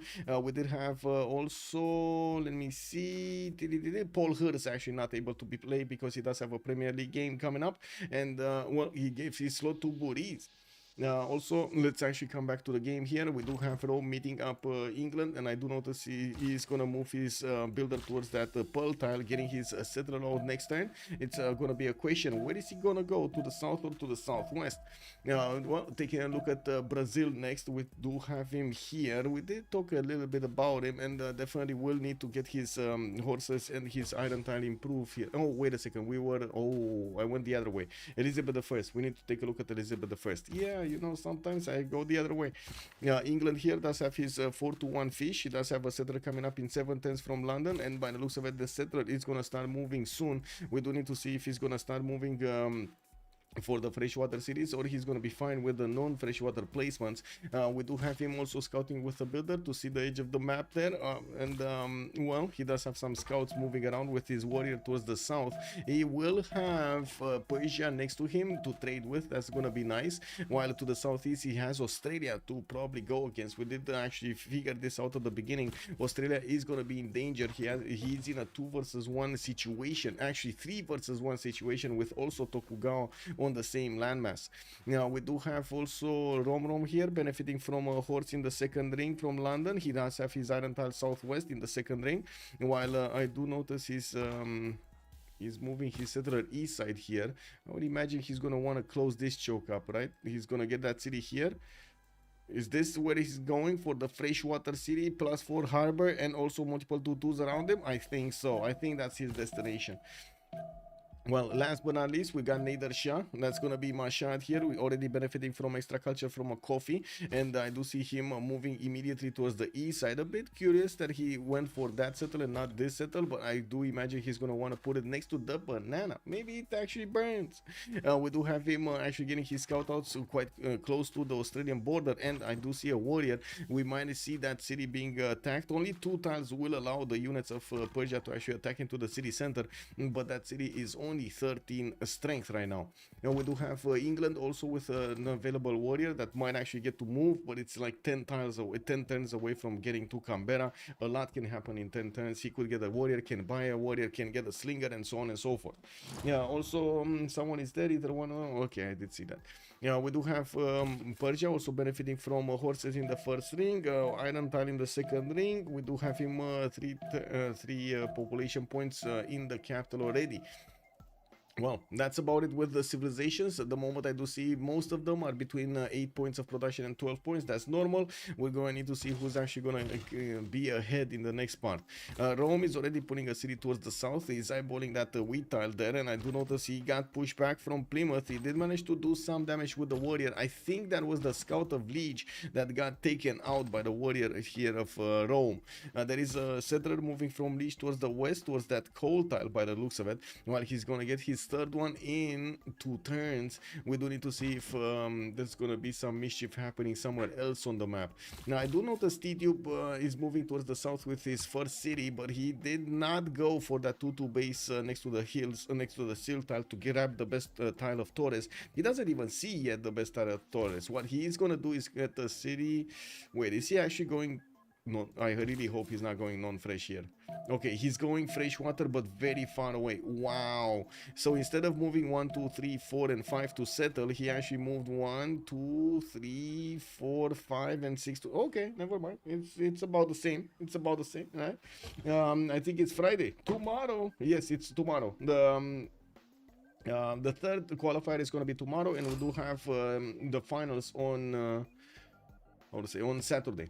Also, I really don't like Arcane setup. Tokugawa can easily go into Brazil. Australia is in a 2 versus 1. England is not greatly positioned, but can probably get an escape settler fast enough, since France cannot pressure him early on. Only Rome. Or am I missing something with the setup? Well, let's. I'm pretty sure. So give me a second. Give me a second. So I'm pretty sure Tokugawa over here is going to be free simming. I don't think actually Brazil is going to do that much against him. I think Brazil is actually going to get his cities as much as possible on the inland and try to sim up. Maybe get an opportunity later on in the game. dISTORIA is going to get the science and the gold. We do have Persia with the attack power against Australia on land. And while I do see in the north, Romrom is going to get the navy against Australia. This is going to be extremely dangerous for Mikado. While on the other side of the planet, we do have Apeul with the opportunity to go against England here in the south, while the free simmer is going to be Catherine de Medici, the Black Queen. I don't think this is actually that bad. It's just we're going to need to wait and see who's going to manage to come out alive from the ones that are getting attacked, because I'm pretty sure they're going to have a lot of attacks going on. Looking at second city here, Liverpool got placed. England did get his builder back. Still 2 charges available for him. He does need to get it in the borders of Liverpool or wait for the settler to move to the west side so he can improve his second fish tile to get the celestial navigation boost. We do have also to take a look if there were any pantheons. Yes, religious settlements actually got picked up by Japan, and I do see he's gonna go for the 4th city extremely quickly. He did notice Brazil is to the south of him. He does have a builder scouting around the coast to see exactly how this looks like, and he will notice that Brazil does not have a coastal city. Tokugawa is going commercial hubs. That's a good question. He's going commercial hubs. He's actually going inland, and that's one of the things I was questioning earlier, if he's actually going to go this way or not. Looks like also Athena is joining us. Hello, Athena. Where have you been? Oh my god, she's been on quite a trip today. Anyway, now we got some traders coming out from Osaka. Very nice. A lot of extra culture from that tile. You see him on 4 culture and 4 extra science right now. Okay. I'm sorry, I started because those really don't seem that big of a number, right? We do have Apeul already with 6 culture, and I do see he does have a slinger that got damaged over here by the warrior of England. We do have him with a builder and a scout, and he's getting his settler out next turn. The scout will allow him to escort that settler safety somewhere, and the question is, where is he going to want to settle? I was thinking he might actually want to keep on going towards the south to close up any possibility for England to get closer to him, and also have a forward base station to actually put off an attack against his opponent here. Lege is also expanding with his 3rd city, working on his monuments, got his celestial navigation boost going, and also has 15 points of production working for him. We do have the city of Bordeaux actually getting settled before Apeul could get that city going, and I do see a 3rd city is coming out from Paris. He will have at least 2 cities with 4 3s or 3 4s here, which are going to be amazing for him to work, getting his trader out as quickly as he can from the city of Bordeaux. Castle. Ooh, there's already quite a bit of aggression going on against Australia. Australia is starting to put his campuses. He does have a +5 here commission from Canberra, which he does need 4 turns to get. He's also bringing back his warrior to maybe get some defense up on that campus and also push back these nasty, pesky units from Persia next to his capital. I do see also settler coming out here, moving to the southwest of London. Okay, Bakhtri also starting to move towards the east side. He did get his builder going, and I do see him going across the river. This is actually gonna expose him to a counterattack, even though I do feel Xpli is gonna be confident that he's gonna be the one doing the damage against Australia and not the other way around. Looking at the tech side, we should actually see Nader Shah going for bronze working. That's exactly what he's doing, and I do see Lege also going for bronze working in 10 turns. Let me double check my settings over here. There we go. Close up the screen. We do have everything up. Map is set. Okay. Team labels. I didn't actually put the team labels. So on the left side we do have Team Ulyss. Oh wait, Team Ulyss. There we go. And on the right side we do have Arcane, the mysterious ones. There we go. And Team Ulyss. There we go. Okay, now Canberra can get his settler. Yeah, I mean, what is he gonna do over here with the settler? Probably will try to keep moving next to, like on the slinger tiles, and I do see he does have 2 slingers that can shoot the warrior. He needs to be careful not to give enough experience to this warrior, but by the looks of it, he's gonna be fine. The warrior is gonna take damage and he's probably gonna die next turn if it stays on that tile. He does need to get out of there if he actually wants to keep that alive. I don't think there is another solution here. Yeah, there we go. Xpli just blocking that tile with another scout, trying to get as much time as possible to slow down the settler, to slow down the expanse of Australia. While I do see some archers are coming out from Newcastle. England did manage to do some damage, but could not manage to attack into the city center. And with the archer coming around, that's not going to be an opportunity. We got a first boat from Liverpool, and that is going to be quite heavy on Australia. I do have to say 10 garrison cities are just not strong enough to handle the galleys. Let's go, French culture victory. Yes. Can we get the prediction going? Clitier, you want to get it from such an early stage? Okay, let's get it on such an early stage. Prediction, start a prediction for who will win. We got Ulyss on one side and Arcane on the other side, and there we go. Let's start a prediction for, wait, how many 15 minutes. Let's get it 15 minutes, because we don't know what's going to happen here, especially with the war between Persia and Australia. This might actually start up to be quite something. Canberra can send his settler out. Well, now he's starting to move, and I do see he does have that settler spot on the Nader tile towards the south. That would be on the same coast. He could get some inlands, and that's the question, if he will try to get some inlands or he's gonna sit on the coast. I do have to say we're turn 20, and I need to go close the door for Athena to not get out. She needs... Oh my god, actually, look at this. Tidube is not going for the sill tile next to the Torres del Paine. Oh my god, he's sitting. Tidube is sitting. He's not going for the best tile ever over here. Oh my god, freshwater, mountains, sill tile for his wife over there, and a 3-4 tile to use. I don't know what you want more from this. Let me close up the door, and we're gonna check out what Tidube over here is gonna do. What are you doing, Athena?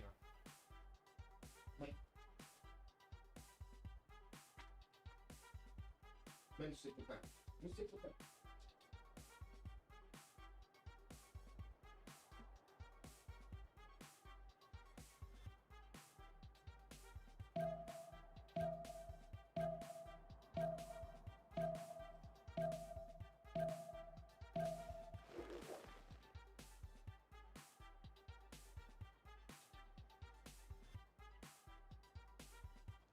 Okay, well, sorry about that.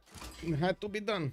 But for 3 bonus gold, wait, they can trade on that lake if true. I mean, 3 bonus gold multiplied by so many turns and so many trade routes, it's a lot of gold. It can end up so much gold, We do have England also getting a stringer out to defend himself against Rome, getting some more builders, and still no Pantheon. I don't see a Pantheon on Rome either, but I do start to see a few of these archers showing up in the south, getting his trader out from the city of Aquileia and going for Magnus.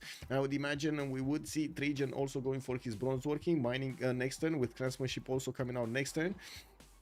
Pantheon for Persia, he did actually pick up City Patron Goddess, which is a bit of a surprise, but he's gonna get his 40% towards encampments here. I do see his bronze working is finishing up in 2 turns, and that's pretty good. We do have him with Moksha establishing in 3 turns in Mashhad, and I do see Canberra did also pick up a Pantheon. He's gonna finish his campus, and I do notice he did pick up God of the Forge, so he can get faster production towards his ancient and classical units. No Pantheon yet for England, no Pantheon yet for France. France is getting this city over here. Did he actually not see this city? Did he actually not scout through the south? Wow. Wow. Anyway, he's gonna get this city next to the bananas, and he does have a few iron tiles to grab. I would imagine whoever is going to discover bronze working first is going to be aware that he's going to need to get a lot of iron. Now, we do need to see if Xpli is going to choose to go for horses against his opponent or with his trademark Immortals. Definitely the Immortals would be the ones that would do the damage against Australia. With another campus coming up from Hobart, that's going to be a +2. I'm a bit surprised about the placement of that campus. He could have actually done it in the south here, and this would have been a much better tile than that one. Now, we do have Moksha establishing in 2 turns. I don't think he had the gold. That's why he did not actually place it in the south there. A boat coming around with 2 archers also available in Newcastle. Already a galley from England is being deployed. Another 2 are coming around the bend here next to London and Liverpool. And they're going to get quite quickly to the Australian borders. If he does manage to get the boat, if Romrom actually does manage to get this boat over here in the borders of Newcastle upon time, that's going to be a problem. Although I do have to say Canberra getting a galley next turn will have the opportunity to close that next turn also, depending on how the shift enter is going to happen. Actually, wait a second, no. This is 3 and this is another one, right? So he can actually go... Yeah, he can get there. He can get there. It's fine.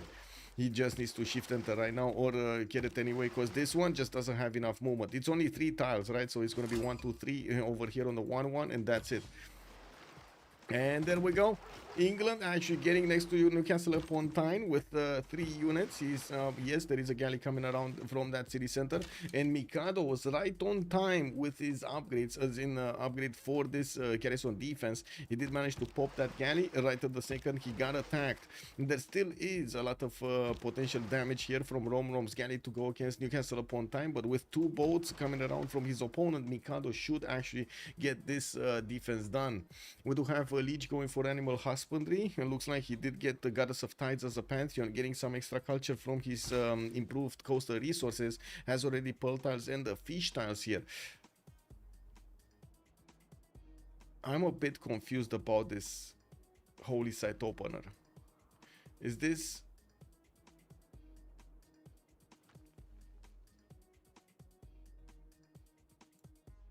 I feel like sharing one of those memes with error. Wait, do I have... Oh my god, man. Does anybody have an explanation for this? Is he gonna try to go Defender of the Faith into Monumentality to defend himself from Rome? Yeah, see Rome vertical setup. Yeah, he did go south and north here. And I do see also Francis coming around with that settler out in 3. I really hope he's actually gonna place it next to that Torres del Paine tile. I do also notice Rome did manage to grab a builder from Armagh. And I see no answer from chat. No answer from chat for what Lege is doing. We do have England, Romrom, actually getting those galleys out in droves from Liverpool. And I do notice he just got Moksha establishing in the city of London.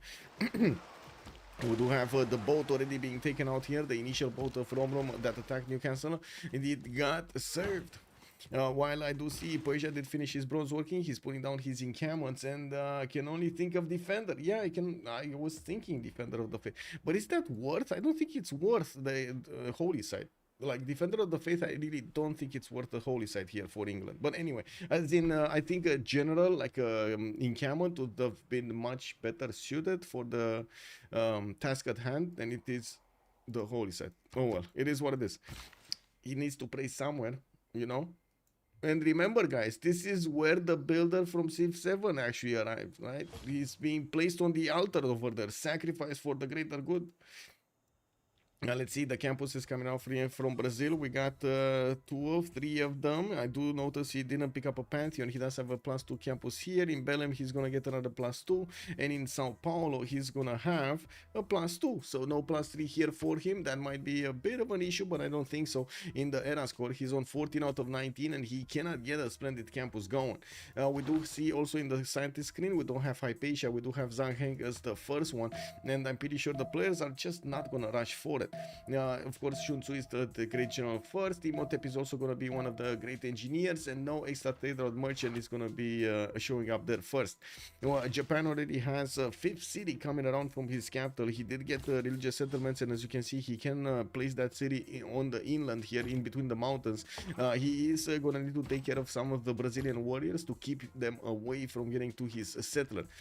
Commercials are already starting to be placed over here. Japan does want his extra adjacency from those. Well, I guess he doesn't have any, right? He can't get the extra adjacency because Japan lost its extra adjacency from the rivers. KW, it is one of those. Lege just doing Lege things. Well, maybe that's actually gonna be good. Bex, hello there, and bom dia, Senor. Hello and welcome. Brazil doesn't have mining unlocked. That was a +5 campus. I don't think he has mining unlocked. No, but let me actually take a look in the tech side. He's going directly for currency with craftsmanship. I don't think he actually unlocked mining. No. Let's see, more Pantheons. God of the Sea here for Romrom. He's going to get the extra production points on his coastal resources, and he did manage to improve the second one. While he's getting a few more galleys, I do notice already Australia has 3 galleys of his own and starting to put down an encampment to defend himself. We do need to see if Romrom is going to manage to get to overwhelm his opponent. Romrom with Elizabeth is not going to have free boats coming around from his Royal Navy dockyards, but he is still going to get the half-coast harbor, which is going to be quite good. Moksha establishing next turn for the extra culture. I do see also Moksha established here in Persia's territory, where we do have a Perideza set up. Encampment finishing up next. We're gonna start seeing him getting his great general points, and I wouldn't be surprised if he's actually gonna try to do some chops here. He already has 2 builders, 3 builders moving around his cities with the internal trade route from Bakhtri to Mashhad. He does need another one from Susa to the capital city of Mashhad. On the right side, Rome is going for his horseback riding and state workforce, and I gotta say, if we do have England actually getting horseback riding, getting holy sites, that means England is gonna be very slow on getting his horseback riding or anything, actually, general anything. We do need to see if Rome is going to manage to actually push him. We do already see archers are going towards England's territory, and I'm pretty sure he also did figure out we do have holy sites here being placed by England. It looks like we do have some more builders coming out from Apeul. He's getting 3 of them from his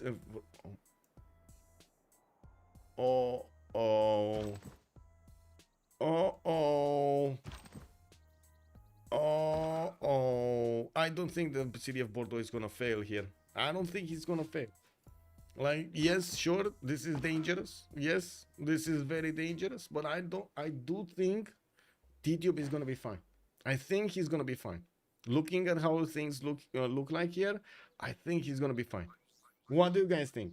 No general Rome. Yeah, he's going directly for it, right? He wants to beeline horses and get as quickly as possible to his opponent. And remember, if England actually wants to get a religion, he needs to get shrines, he needs to get some projects. It will take production from him away from building units, and he's also gonna not have a lot of gold, because also the shrines do cost you quite a bit of gold. The holy sites do cost you quite a bit of gold.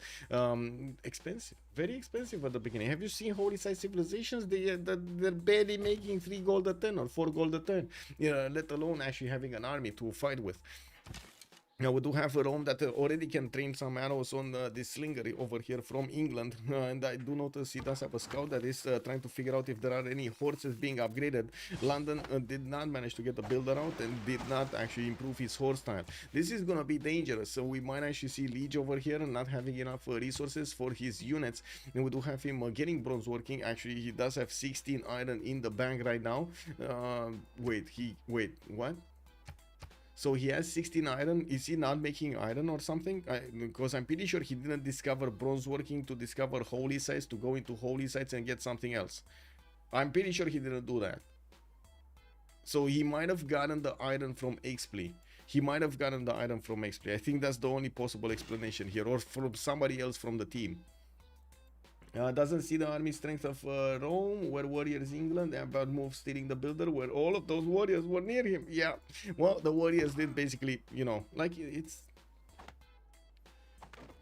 the AI, man. It's the AI. They just kept on doing damage against Bordeaux until it died. It kicked W, man.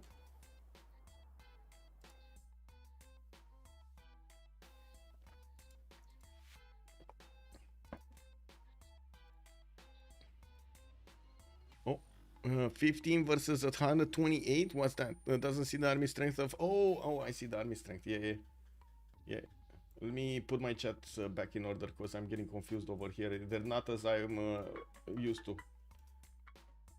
I'm getting messages. I'm getting messages, guys. Okay, war started. Apeul is moving forward. We do see that Slinger needed to run away from the holy site. Let me actually see who messaged. Oh my god, man. Like, I can't respond right now, man. Anyway, we do have Plymouth over here with Moksha trying to defend his borders, while I do see we do have England starting to make 2 great profit points. As you can see, it does need a long time to actually get that going. We already see 4 horses from Apeul being sent towards the south. He does have a highway that he can get them through, and it does seem like in the next 3 turns he's actually going to get to the borders of Plymouth. And while I do see Apeul is going for bronze working in 2 turns, Lege is switching to pottery.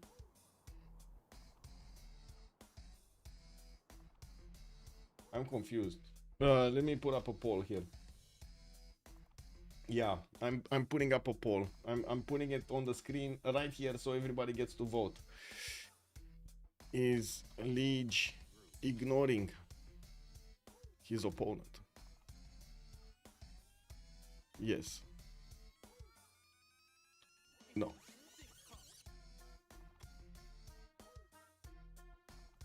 1 minute, really quickly, because this is gonna be bam, bam, bam, bam, bam, bam. You got quite a few choices, and we got quite a few questions over here for chat. We need to figure out, is Lege ignoring his opponent or not? Chat. Casual civilian, good evening, sir, and welcome. I can't believe he doesn't have kind of a plan. Yeah, I mean, I don't know, man. I do see some spearmen coming around in 1 turn here from Plymouth, and I do see the horses of Rome are getting through the forest with some archers. Remember, the archers are counters to the spearmen. Not easy to actually defend against archers with the spearmen. He has bronze working for sure. Yeah, he probably does. I don't know, man. I do see him going for irrigation and military tactics.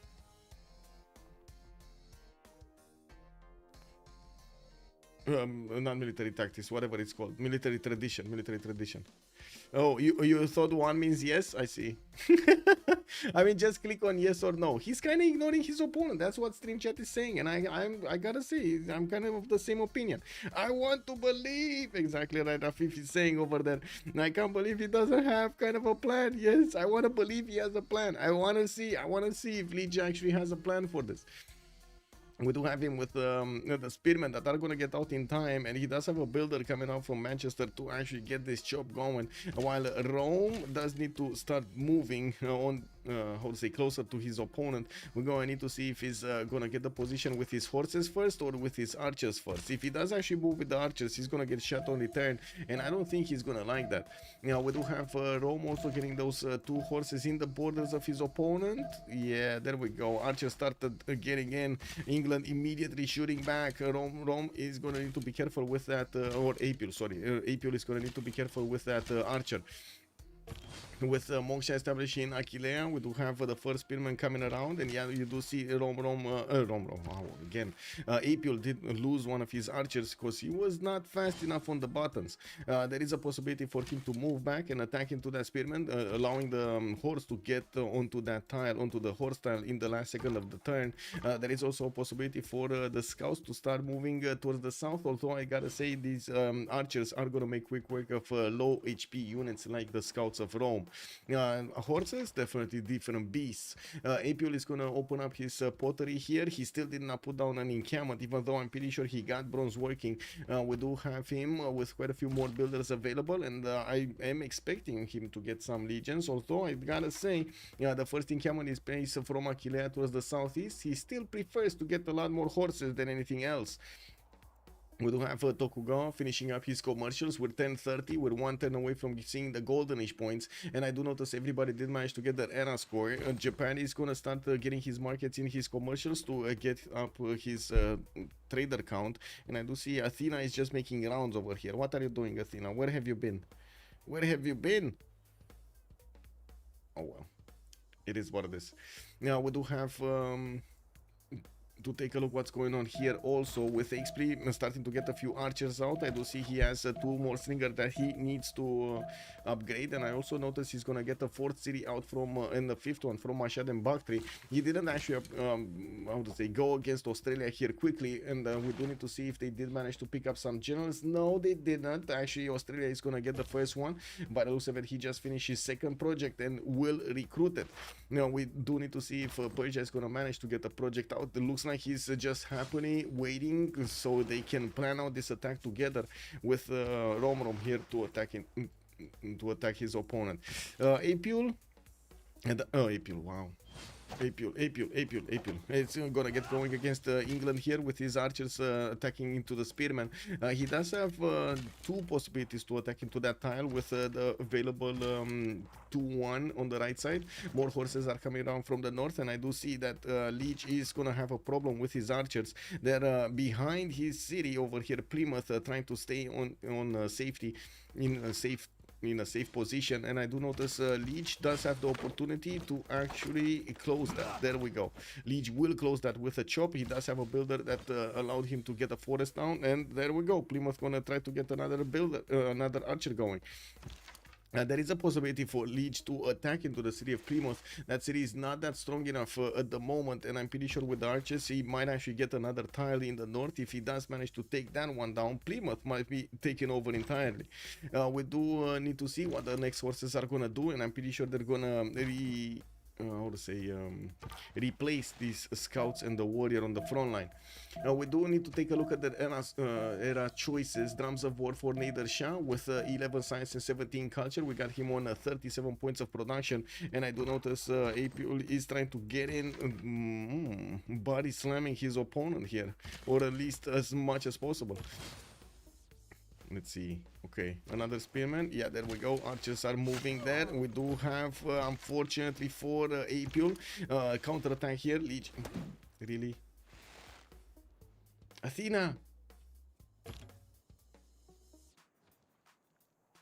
I'm so sorry, chat. I'm so sorry. Athena wanted to be in the main scene.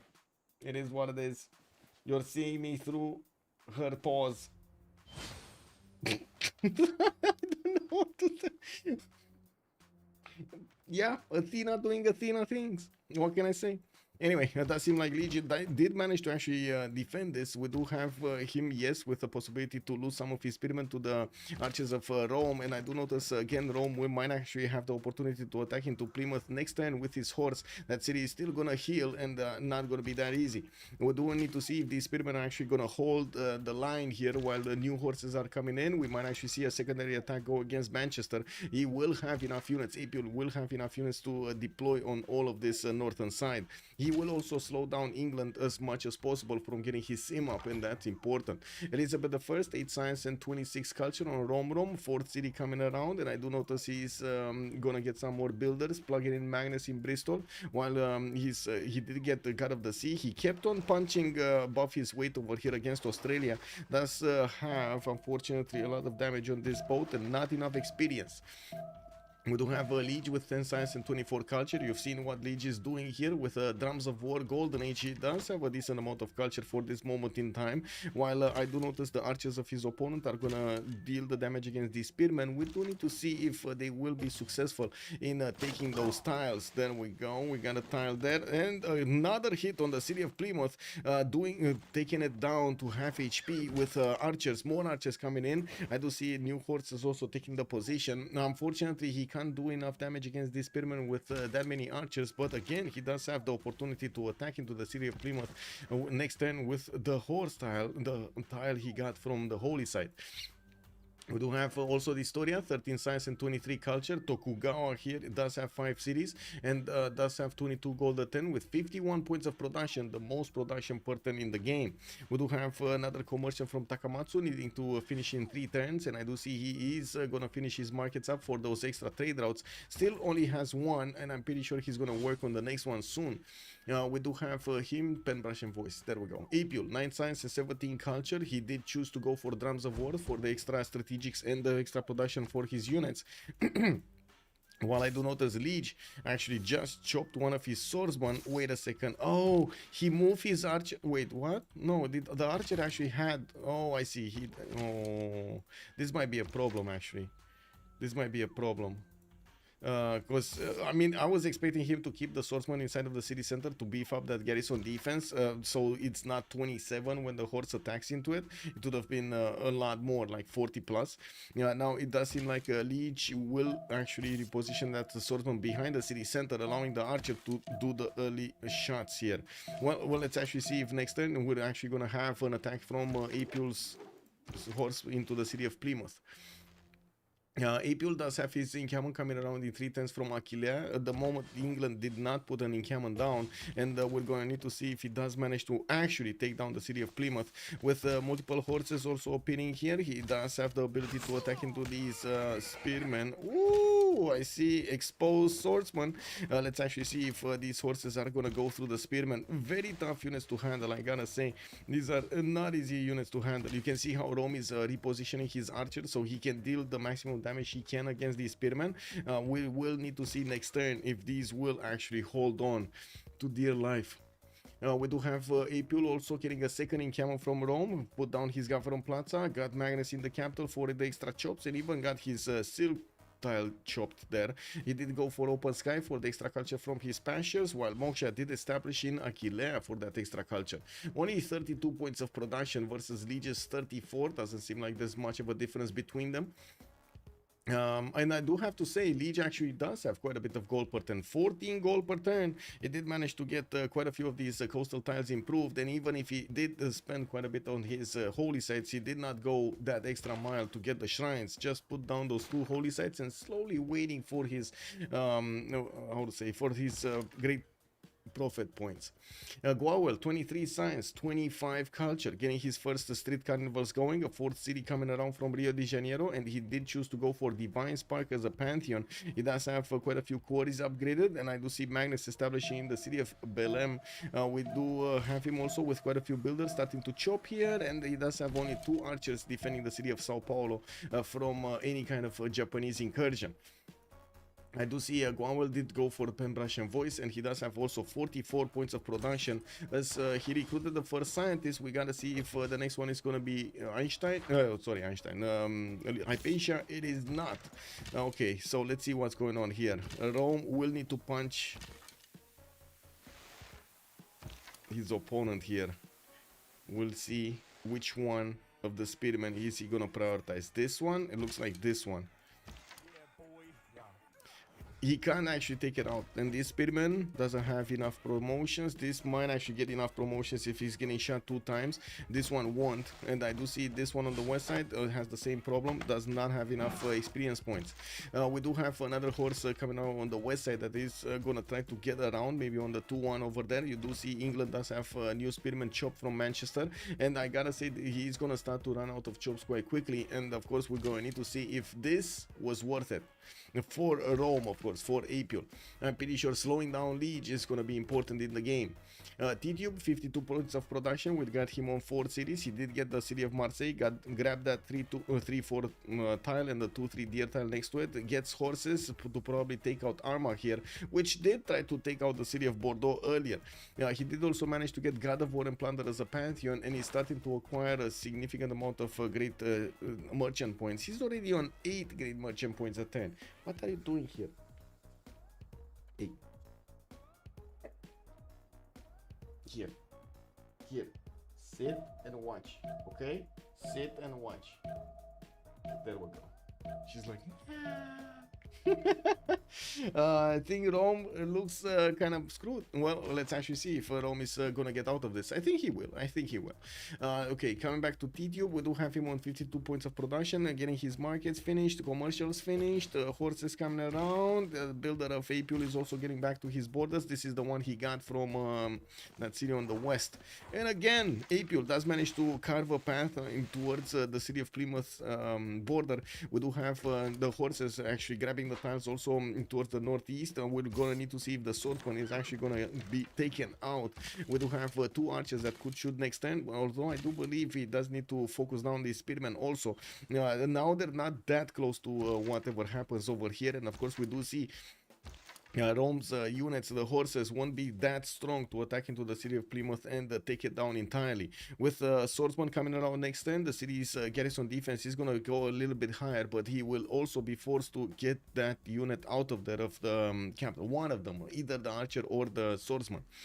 We've got to see also what John Curtin is up to here. He did manage to get a general, and right now I do see Xpli is sending a few of his immortals towards him. With no general yet, we do see a encampment training project coming out from Bakhtri and Mashhad. He's gonna get two of them while he's hard building his immortals. We do already see Romrom is putting those galleys in the water against Australia, with one that needs to go back in the city of Liverpool to recover some strength.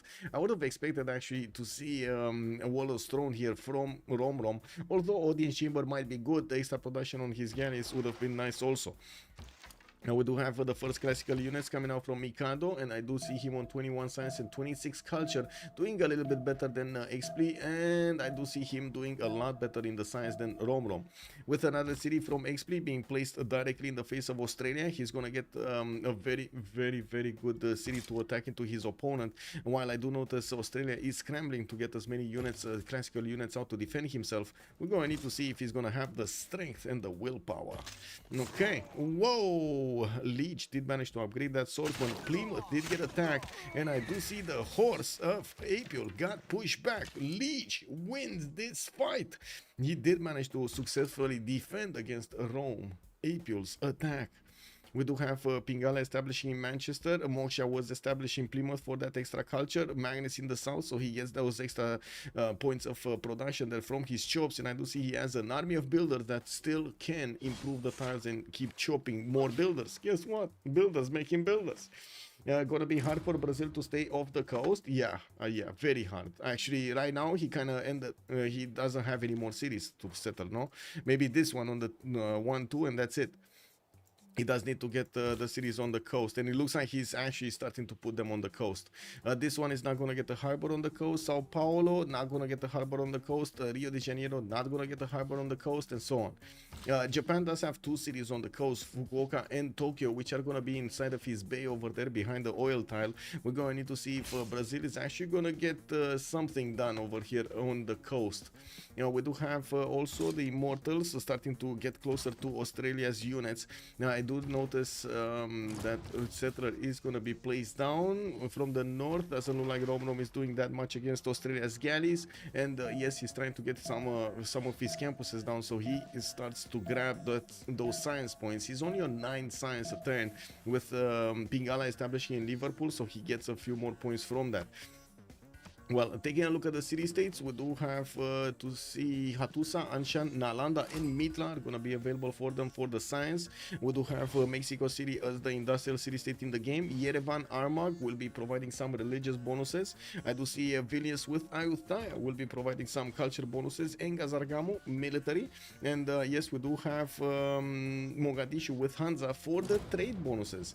With the Immortals of Persia starting to appear next to Australia's units, you do see he's gonna start eating away the swordsman's strength with his ranged attack. He did manage to get 2 great generals, one with of course giving him the military engineer. He's getting his warlords thrown out in 2 turns from Mashhad, and I'm pretty sure Persia is just gonna keep on spamming units against Australia here. Now we do need to see if he's gonna manage to keep up with the science with Australia, because I'm pretty sure Mikado does have a lot of potential. Now he did manage to get, wait a second, was that Hypatia? That was Hypatia. Oh my god, that was fast. He did manage to get a free library and jumped up to 32 science a turn here. Mikado does have some classical units that are available to attack into Zranka. Although I don't think he wants to deploy them to go there and start his attack run against his opponent. He's probably worried about a counter attack, and that worry is founded, well founded. Now we do have the units of Rome starting to recover. Yes, I do see great generals. Great general has been recruited here by the Roman nation. Apeul is getting also some legions out from his capital, while he does have some extra chops. I find it unlikely that he's gonna put off another attack against his opponent in the next 10 turns. So he's probably gonna need to get that size up. I'm a bit surprised that he chose to go for drums of war. I was thinking he's gonna go Pen Russian voice here. Lege also did go for drums of war. This basically nullifies the extra faith that he was getting, even though I don't think he was getting that much. Yeah, he's only on 6 faith a turn. He didn't invest that much into this, but the lack of harbors, the lack of extra population districts and so on is gonna be a significant issue here for Lege, an ongoing issue during the game. We do have Brazil also putting his archers in the choke point, getting shot back by Japanese archers, and we're going to need to see if we're going to have stronger units. Yes, a horse is coming out from Takamatsu next turn, which is also going to receive a victor bonus there. In 2 turns, Victor is establishing. Pingala is also establishing in Nagoya. I do see the markets finished. Already 3 trade routes are starting to give dISTORIA's the bonuses, and he did jump up to 68 points of production. On the other side, though, Tidube did also manage to take down Armagh, and he does have 70 points of production with the extra points from Torres del Paine. He's also gonna try to get another city somewhere, and I'm actually very curious. Oh yeah, there we go. He's actually gonna settle directly non-fresh on the city, on the Torres del Paine 4-foot tile, and we'll need to start upgrading all of those tiles next to it, so he gets the best out of that city center. Magnus establishing in Lyon, Moksha in the capital, another city center there. Okay, just simming for the sake of simming. Hanging Gardens coming up from London for the extra fertility, or I should say growth in his city centers, and I do notice he can't really attack into the Australian galleys anymore. He's just sitting around and watching that coast unfold. While Persia also is keeping away from attacking directly Australia, we do have 2 Immortals deployed to Stranga with a general that can do significant damage against his opponent. It's just a matter of time until these Immortals are gonna grab some experience points here. Has also an archer that could start shooting, and let's actually see what's going on. Xpli is getting counter pushed, and yeah, Mikado actually took the bait. He's going to Zranka. He might actually how to say move on the other side with his swordsman and gonna try to attack into that city center. Let's actually see. Okay, immediately Xpli is getting the tile to not allow the swordsman of his opponent to get this done. And I do notice Australia is taking quite a bit of damage on his archers. Persia is much more interested in taking out these units than the stronger ones, the horses. There is also a general over here which is kind of exposed, but nobody can get to him, so he doesn't care. New Immortals coming out from Susa. I do see the military engineer might actually make a direct pathway towards Hobart. He does need to build a bridge here, so those units move much faster towards Hobart. If he manages to gather the army of Australia towards the city of Zranka, basically making this into a trap, he will get another attack going against Hobart. And we do have also Bakhtri getting another campus going for his empire. It's only a +1. He has a +2 over here in Tarsus, and I do see in the capital city his government plaza got placed to the west side. Doesn't really get any bonus from that side, and of course working on Immortals as quickly as possible from his city, so he gets a bigger army to flex against Australia here. Rome getting 4th city out, working on Ancestral Hall. 5th city also coming out from Aquilea. He lost the momentum, the tempo to actually get another city where that general is right now to close off what England can actually put cities. And I do notice Lege is starting to get a few more builders to start improving his territory. Also going for Wall of Stone, so he gets those extra military resources and of course the production for his units. Looking at Brazil and Tokugawa, the horse of Japan is out, and I do notice at the moment he's not actually putting it in the face of his opponent. He might actually move on the 2-2 next turn, and of course try to last move, first move one of the archers here of Brazil. Pingala establishing in Sao Paulo. Horses on the right side might actually want to go do something against Hattusa here, grab another city center for himself, while Gwawel does need to take care of the units of Hattusa. We do see him also starting to expand towards the north, grabbing a city right next to Takamatsu, trying to expand over there. 27 science and 41 culture. That seemed like a strong start for Pedro II, while dISTORIA is on 35 and 44. Okay, units here from Rome retreated. Hannibal Barca on the front line. A settler coming around. Looks like he is going for that mountain fountain of youth settler I was talking about at the beginning. And we do have another settler here from Aquilea. He did manage to put a chop into Ancestral Hall, and he's gonna finish it in 2 turns. That is just enough time for his settlers to start to finish up and get to their settled location, so he can pop a free builder from them. There is a possibility for Apeul Scout. No, never mind. That's actually friendly. It's friendly. What's going on here? Any word moves? Xpli, hello? Are you not attacking your opponent here? Are you not attacking? Okay, there we go. Look at that damage, man. Look at that damage. He's getting the experience going, putting more damage on his side, getting new immortals up, and of course his military engineer who is just about to cross the river and create a bridge over there. This is gonna be very important for him. He does have the shift enter set for him, so if he's gonna be in danger, if any unit from Mikado comes out from the fog of war, he's gonna get that in the city center immediately.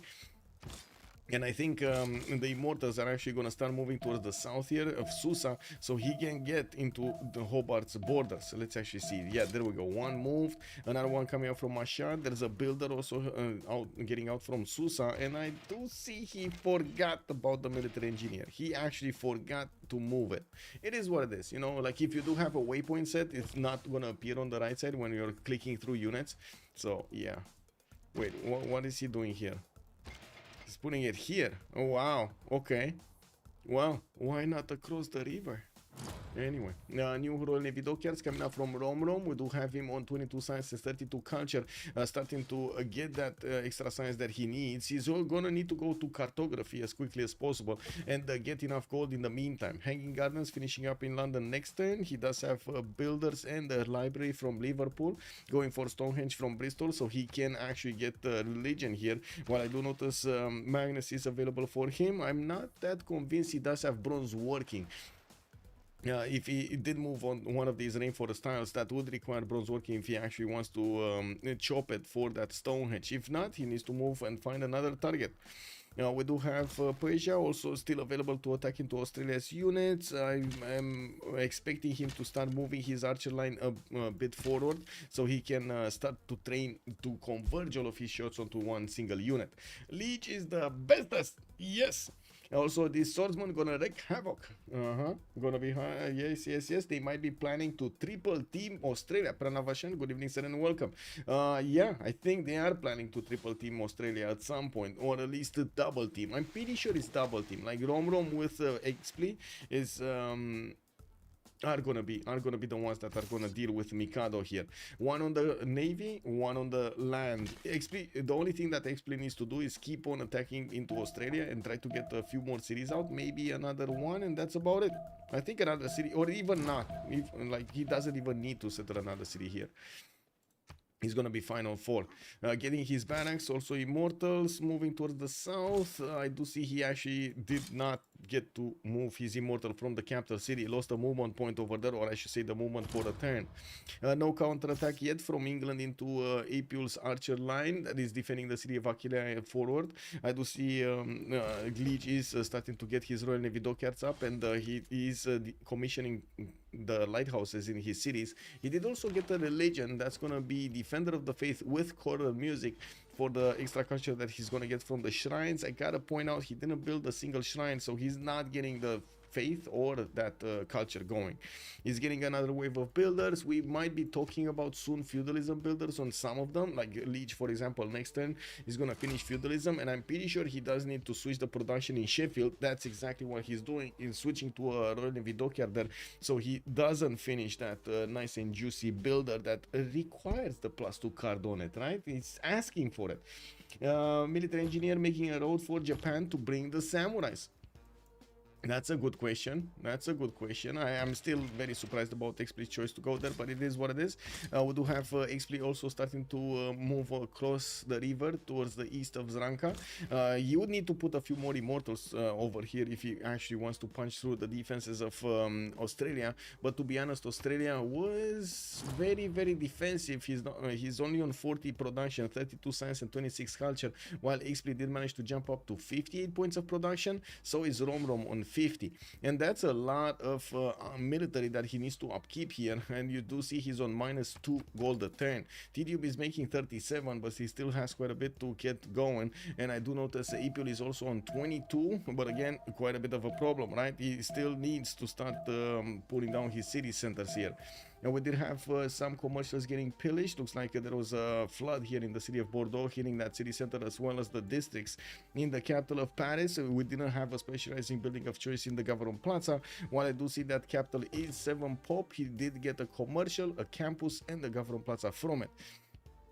Now we do see him also starting to chop the majority of his tiles. He probably did discover bronze working, because right now these builders are on those rainforests, and he's gonna get his campus actually chopped here.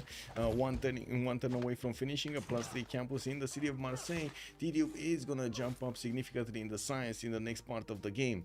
Also, I'm pretty sure we were talking about feudalism builders here. Now we do have 90 points of production for Tidube, although I do have to point out dISTORIA next to Gwawel do seem evenly matched. We do have 53 science on dISTORIA, 50 science on Gwawel, 54 culture on dISTORIA, 49 culture on Gwawel, very close to each other. We do have samurais also starting to get out from Takamatsu, which might actually go against Resif with those 2 horses in tow. And I do notice that Brazil does have quite a few horses of his own here. They're just not going to be that good of a match against the samurais of his opponent. Japan did place down an encampment. I don't think he's actually going to get that easy general, but he will need at least 3 projects to get it.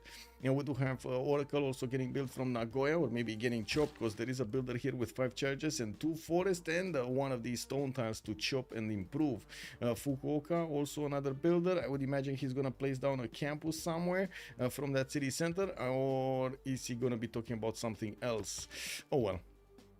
And Gavron Plaza did get placed in between his districts to get as much adjacency as possible to each and every one of them. He does have a +6 industrial zone in his capital, and putting down an aqueduct next to it, so he gets more adjacency to it. And dISTORIA is already on 108 points of production, significantly bigger points of production than Pedro II on 70. I do see new swordsmen coming around, and also pyramids getting built in Belém, while new street carnivals are also going to be finished here. I would imagine Brazil is going to start rolling in quite a few projects there to get the points for his units. Oh my god, wait a second, does anybody know about Mitla? Mitla is being used by dISTORIA. So dISTORIA, the one defending Takamatsu, the one with the samurais, does actually know Mitla is in danger. So he might actually start to move his samurais and his horses to the city of Revsiv, so he can pressure his opponent. We should see him go there. We should see him start moving.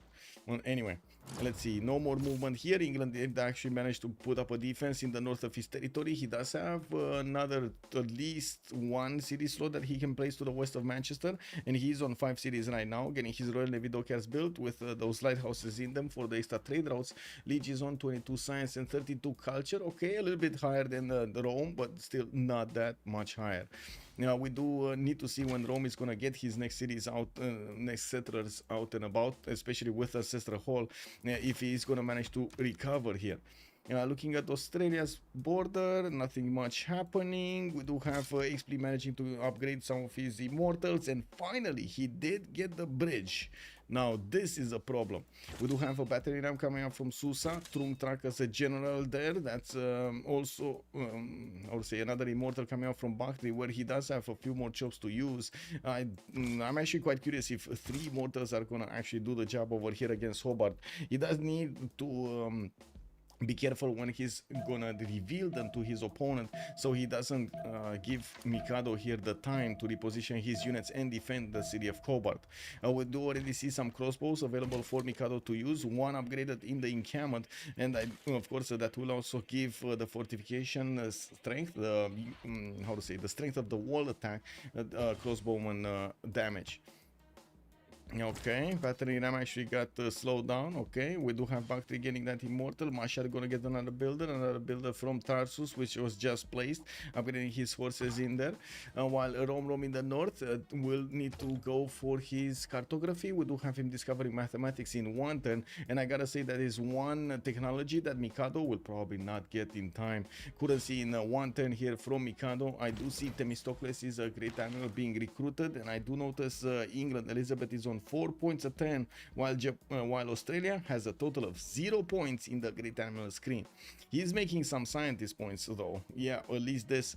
We do have Fadlan as the next merchant, and Japan and Brazil are fighting for it. Japan does have 9 points, while Brazil only 1. I do see also France on 12.6. We might actually see France getting it. Whoa, I'm getting spammed. Give me a second. Oh, wait, Intel new launch has flopped? Big news over here, sent by Cisco. Intel new launch has flopped. What? What's going on? Oh my god, does anybody know the juice, the drama, the juice from Intel? All Triangle, hello there sir, good evening, good evening. Also a military engineer making room for Japan. Yes. Is Brazil Foro settling Japan? Brazil actually not Foro, sorry, he Foro settled Japan. He does have the city of Recife right in the face of dISTORIA, while dISTORIA is starting to move his samurais towards his opponent's borders. He does have the ability to get a general here for those samurais, but he does need the projects out from Takamatsu, and right now he's more interested in getting another builder to maybe chop some more tiles here. No admirals on tilted. Yeah, Jones are medieval. Yes, indeed. Wait, no shot. Two island tilted is kind of rare indeed. Big game. Good evening, sir, and welcome. Well, Mitla looks like he's putting up quite a bit of a fight, but he's still gonna go down to the horses of Brazil. He will get a few pillages, which is not bad. And I do notice Xpli is gonna manage to get his battery ram alongside these immortals towards the city of Hobart quite quickly. It's gonna be in 2 turns. He's gonna get into the borders of Hobart. He will need to first move here if he wants to be successful, and I'm not sure he can. Let me see. So he can get this one here. This one, why did he move this one here? What is this one doing here? I have no idea what this immortal is doing here. He got a break for something. He went onto the hill and he was like, oh, it's so sunny outside. I might actually stay a little while, you know. I brought myself some picnic from home. I got some ham and cheese and some omelette du fromage here. It's perfect place to just chill out a little bit. While his friends are all going towards Australia cities to, you know, take new homes and stuff. Wow. It's a donation. Big Game is calling the city of Recife a donation. Well, let's actually see if it's going to be a donation or not. That horse doesn't seem like it's going to actually survive the next attacks. Gwawel does have another horse going for that city of Recife, and I gotta point out, dISTORIA did not move his second horse there. Mitla has been taken over. I'm pretty sure Gwawel will want to keep that one for himself, while I do notice Xpli is starting to put a lot more immortals on the map. We do have his fielders and builders also coming around from his cities. Rome starting to recover, getting his baths up, and of course I do see some campuses also pre-placed, not actually finished. It's gonna take a while until he's actually gonna get enough time to finish those. We do have 8 more turns until the next era. People are starting to get to a divine right for monarchy, and I do notice the first one to get over 100 points of production is going to be dISTORIA on 68 science, 60 culture, and 114 points of production, going against Recife here with his samurais and horses. I do notice this horse actually got damaged quite a bit. What did happen to this one? Brazil is about to get to hit knights next turn, with mercenaries also coming up in 1 turn. We do see that horse did get taken down. Brazil doesn't have a counter-attack option. Oh, maybe the heavy chariot might do some damage. He might actually take out that horse and then get it back. With a new builder from Takamatsu, he started chopping some tiles here. I do see actually a third builder he's gonna get chopped. We do have dISTORIA with the new campuses being placed down. He did finish his Oracle in Nagoya and getting +3, +4. What is this? +5 theater square in Nagoya. +5, amazing. He's gonna have very good production capabilities here. Like, he's already on 120 versus Gwawel's 81, and I do see how he's placing down his aqueducts, so he gets the maximum output from them. We will see when they're gonna get up. I'm a bit surprised about Xpli's choice to not go against Hobart. He does have horses over there around that city center, but he's sending his immortals towards Mitla. Might actually want to liberate that city as quickly as possible. While I do notice new horses are starting to pop around. Now that he did get his builders, he's gonna have quite a few chops available to keep making these units against his opponent. I would imagine also we're gonna start to see Romrom getting pre-builds out for his cartography upgrades for the caravels. He has buttress in 410s with mercenaries also coming around in 4. 2 campuses from Bristol and London. This is gonna be here a +4, and we do have Bristol a +2. Yeah, there we go. In Preston, he's trying to build the pyramids, even though I don't think they're gonna finish that. I'm pretty sure Brazil is gonna... Well, wait, he did not finish the pyramids in Belém? He did not actually finish the pyramids in Belém. Oh well, I mean, it is what it is. We're gonna see how he's gonna do. Now, Mitla is in danger. If Persia's army actually gets to Mitla and couples together with Japanese army against Resif, this will be a problem. Even though he does have an immortal right on the borders of Hobart here, we will need to see if Xpli is gonna choose to go east or he's gonna choose to go south. Now, we do have a few swordsmen that could attack into that immortal with another 2 horses that will have enough damage to take down the immortal entirely. Catherine de Medici, we do have Tidube getting his feudalism builders, another 2 settlers going towards the north to settle the remaining spots. He will need another 1 actually to settle all of the spots he has. He's gonna get his commercials up. I would imagine he also picked up that merchant. Yes, Zankian did get picked up, but we do see Marco Polo did get recruited by dISTORIA for a free trade route capacity, and of course dISTORIA is gonna be very happy benefiting from the extra yields from that. Not as long as Australia is still alive and kicking. I mean, Persia Librezmita, you ain't defending that. Yeah. Oh my god, man. I can't talk during stream. Not as long as Australia is still alive and kicking. Yeah. Yeah, that's gonna grab another space city. Yeah. Well, Japan is getting stopped here from attacking into Brazil. He doesn't have enough units to attack into Recife. And I do notice that Gwawel is gonna survive.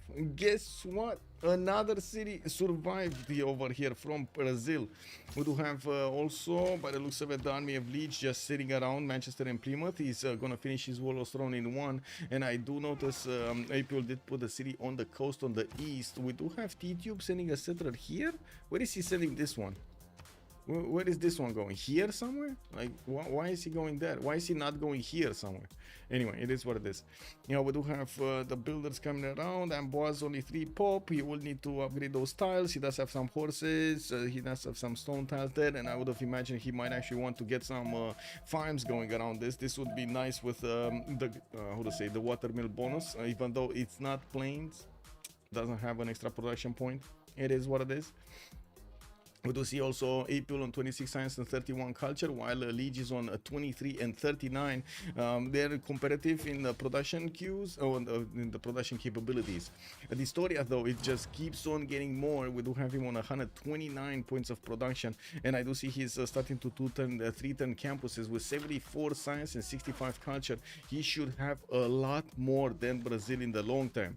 We do also have Xpli's army managing to get close up and personal with Mitla's horses, and I do notice he does have his general next to with a few horses going towards Hobart. I think these are just gonna try to help out with the defense here. I would imagine also we'll see coursers coming around here from Persia. He's going for a apprenticeship in 3 turns, while I do notice his horses are starting to move to the front line. I'm not that sure exactly where he wants to hit. As in, I'm very curious if he wants to keep on going against Mitla here and take back that city center, help out Japan get to push Brazil, or is he actually gonna go towards Hobart? If he wants to go towards Hobart, he kind of missed the destination. He missed the right over here, or I should say he missed the left while he was going towards the south. He got enchanted by the Brazilian horses and went to take out that city instead of Hobart. Maybe the color, maybe it's because of the color, you know. It is what it is.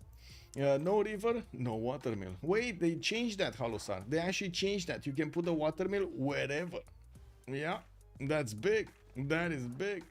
Australia is Irel. Yeah, he does have 61 science and 34 culture, and he's trying to get to his cartography. You do see him getting butters in 110. I think the question will be if they can manage to get enough gold for Mikado to upgrade his units. They don't really have that much gold right now, and I'm pretty sure Mikado is going to get mercenaries alongside cartography. We do see also Romrom is on 55 science versus the 61 of Mikado, 48 culture, and I do see him discovering butters next turn, starting to get his galleys out, and I do see him finishing up another library here in London.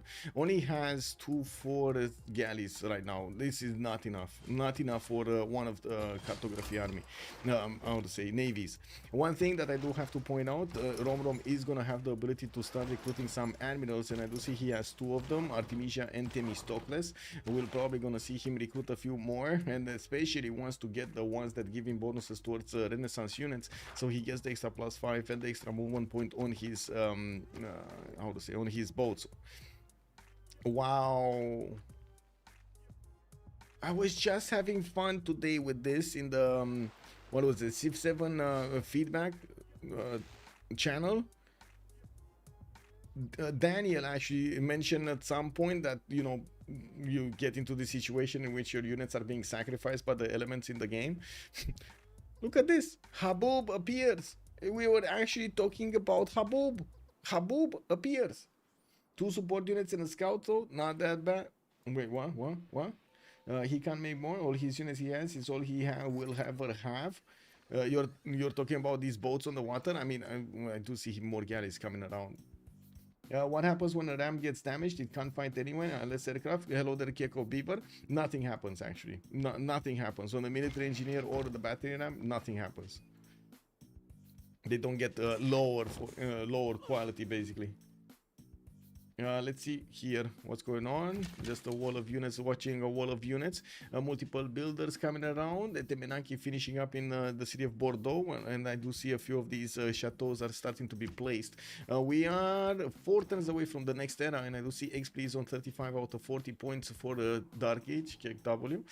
Elizabeth I is going to be 7 points off a Golden Age. Lege is going to be 7 points off from a Golden Age. dISTORIA did already manage to get the points with 63 out of 58. Apeul is 2 points off. Gwawel is 3 points off. I do see Tidube is going to be 4 points off, and Mikado is going to be Dark Age. Enjoy it. Romrom here would have been nice to get his Dark Age also for the extra +5 against Australia, especially since Mikado is going to get it.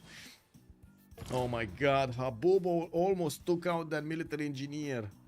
That's bad. Anyway, Mitla is getting attacked here by those immortals, and we do have Brazil needing to get to his castles. I do see him discovering it in 5 turns, or did he get it? He already got castles. He does have the upgrade button. It's just a matter of putting the gold in.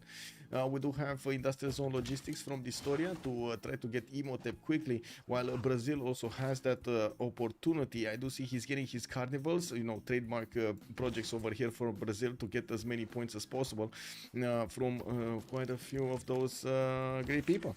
He did recruit a great writer, has 1, 2 of these theater squares, and I do see he did get Odin Shimbor for the higher population point in his cities. And we do have dISTORIA starting to get significantly more science than his opponents here. 96 and 87 on his side with 135 points of production. Only Tidube's production is managing to keep up, while his opponents are not at the moment managing to keep up. Only has 2, 4, 6 cities, gonna get 2 more. And I do notice he's letting Xpli actually take a stab at the city of Brazil here, which at the moment is not actually putting those upgrade points in these horses to get higher strength. Well, not at the moment. And we do see Xpli is getting those units, those new units around the city of Mitla slowly. He might actually manage to take this city, depending on the first moves, right? He can shift enter this one here, shift enter this one. Oh, he can't use this. Unfortunately, he can't go through this. I don't know why it doesn't let him, because this is definitely not a hill. It should let him. Is this a hill? No, this is a desert. Oh man, this movement is so weird, by the way. So weird. I have no idea. Do you have any idea why this immortal wants to go across? Why does it want to go across, man? Zone of control of the city? Oh, I see. Fofi, thank you so much. Good evening, sir. Okay. So he needs to move it here on the Mercury tile. Okay. Yeah. Okay. Let's see next time. Can he actually do it with 3 attacks? Can he attack into Mitla with 3? Let's see. Is it gonna take it down? Put it under siege for... Oh, Corsair inside. Now he hesitated and then it's gonna be a bit harder. But still can do it, actually. Still can do it. And that city is gone. We do have it liberated, and as you can see, he's gonna manage to get the points for his team here. Now, from the city of Mitla, Xpli did push back the Brazilian units from attacking into it, and you do see Gwawel immediately wants to get a stab at the city of Mitla. With the Corsair that was killed inside of it, the city of Mitla, well, it's been retaken here by the Brazilians and deleted from the game. Well, 100 Diplo favor points still got acquired by Ulyss, and I'm pretty sure they're gonna want to use them in the World Congress. And let's take a look here. We got 2 more turns. Lege, Dark Age, 3 points off. Romrom is also 4 points off. dISTORIA got enough points for his golden. I do see Apeul got enough points. Gwawel got enough points. Tidube got enough points, and Mikado is still sitting in his Dark Age here. We do have Catapult starting to come around from Xpli. And I do see Romrom is getting that navy next to Liverpool. It does have 2, 4, 6, 7 boats right now, with Nate boat next to Bristol, while he does have another 4 in the south. It should be enough of a navy here, while Mikado did also manage to get 2, 4, 6, 8, 10, 11. Wait, 2, 4, 6, 8, 10, 11. Yeah, 11. 11 boats for his cartography. The question is if he is gonna manage to actually upgrade them all. Romrom did manage to get more science and more culture than him. They definitely have the gold pattern here on both sides, and I do see in the coffers they don't have that much gold on right now on either team, actually. Yeah, neither team has enough gold. We do have dISTORIA managing to get double the amount of science of his opponents here with 113 and also 90 culture. I can only imagine what's going to happen in the next part of the game, where we're actually going to see free inquiry being chosen by him. That's going to be insane here. That's going to be a lot, so much more science. He's getting his libraries up, also getting some more markets for the extra trade routes. Still did not actually choose to go against Brazil. He does want to keep on simming and out-sim basically Brazil, while he's letting Xpli do the damage against the units that he's finding weak. Okay, an attack going against Hobart, which I gotta say is being defended by the walls and the units in front of it, with some archers shooting back. We will need to see the catapults walking in and start dealing the damage against the encampment and also at that city of Hobart. We do have Xpli with another catapult from Zranka. Then I do notice Romrom is still not going for his cartography. I don't know why he's not going. I mean, I guess I do see a new galleys coming around, but he's getting traders from his other cities. I was expecting him to put another 3 galleys, because that's about it, right? He doesn't have more. Another 3 galleys would have been amazing here. He did manage to get a religion, Buddhism, that's gonna give him amenities in the city, with stewardship, getting him that extra 2 science and 2 gold for his commercials. Okay, not bad. Right side, Rome. Putting down harbors. We got him with more builders, and starting to put down some commercials. He did manage to get some nice adjacency here on this bath. Okay. Lege working on intelligence agency. We do still have him on 30 science and 46 culture, while Apeul is on 47, 42. Looks like it was much easier for Rome to get out of the Irel position than it was for Lege here, and we're going to need to see if this actually keeps true for the next part. It will be quite hard for Lege to get out of the corner he's in. Apeul is more production, more science and more culture, not to mention a bit more gold per turn, and getting a lot more. He does have 2, 4, 6, 7 cities compared to 5 cities of Lege here definitely has a few more possibilities to develop. And we do have also France finishing new markets, getting his libraries going, and getting a boat out from Rennes. Reims is working on another harbor, while he's gonna get Magnus in there to start chopping every one of those tiles. We will go into the next era, and let's actually quickly take a look here. Lege got it, Rome got it, okay, Romrom got it, we got that, we got that, we got that, and of course Mikado with Xpli will both be in a Dark Age. That means Brazil is gonna be on the receiving end. Okay. Yeah.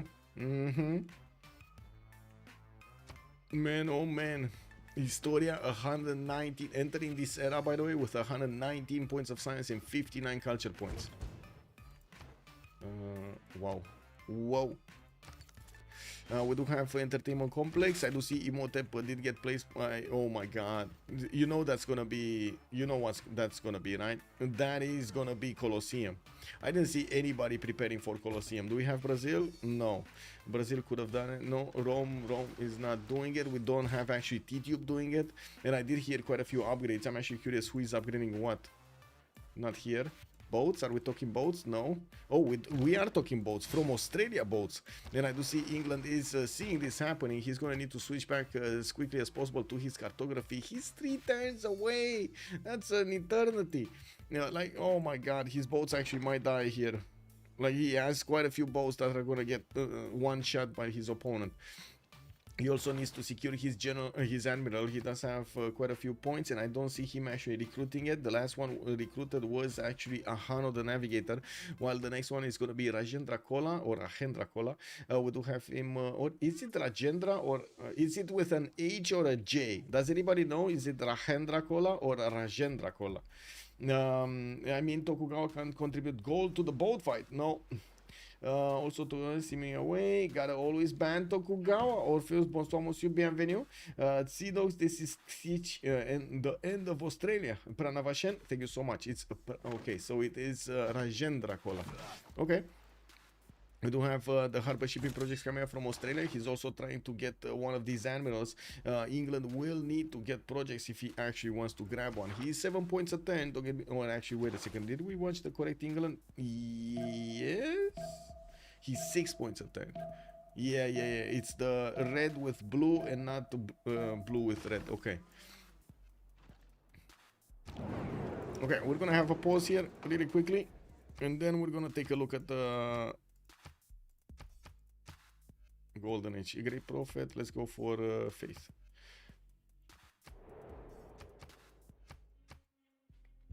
I go P Prophet.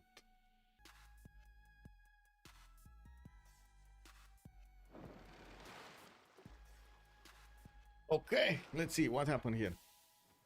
We do have no great generals. Oh no, production minus 50%. This is gonna be incredible. And we do have 2 Diplo points also available for Tidube for the Diplo.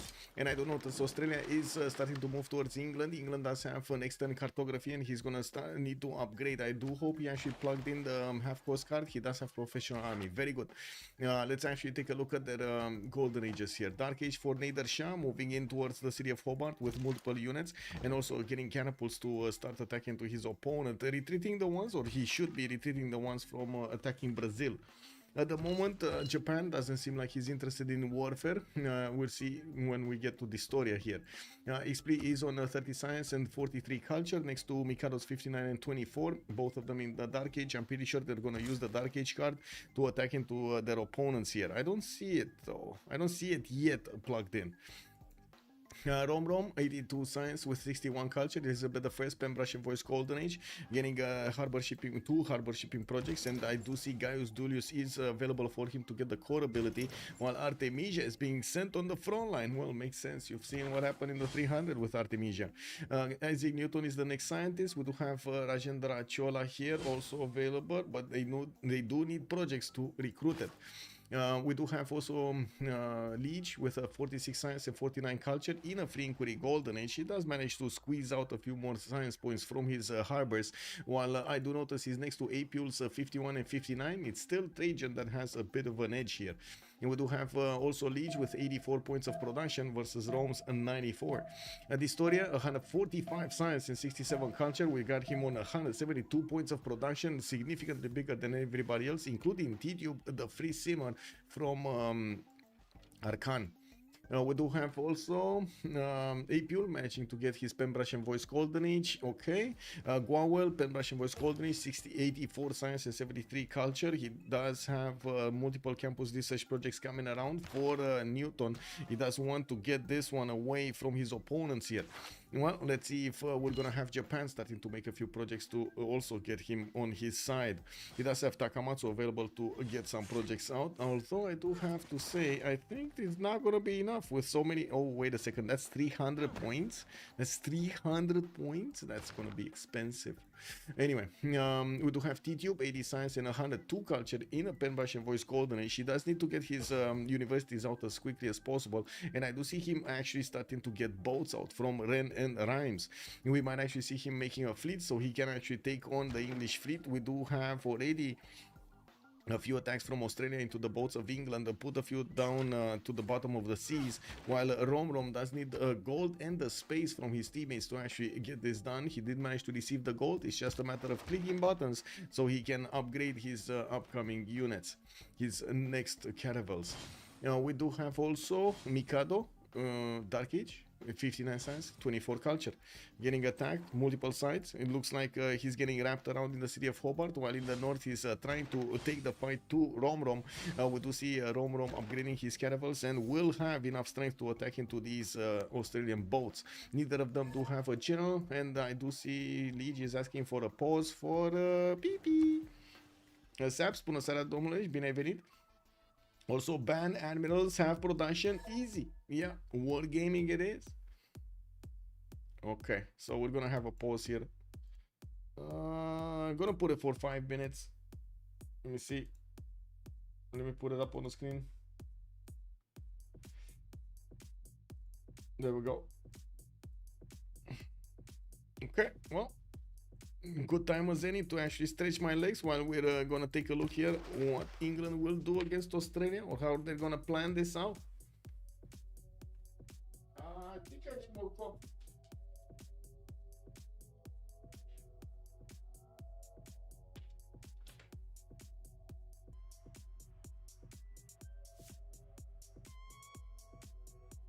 Okay, well, what do we have here? Noted, don't use phrase. No, yeah, small soldiers are gonna trigger a lot of stuff if you do it, man. Rather a child war, not really vulgar. Oh, I see. I see. Yeah. And it is colloquially term for urine, yeah, commonly used by children in informal context, yeah. But wait a second, in Romania is do the shushu. What? You don't know, you don't have shushu? You don't need to go shushu?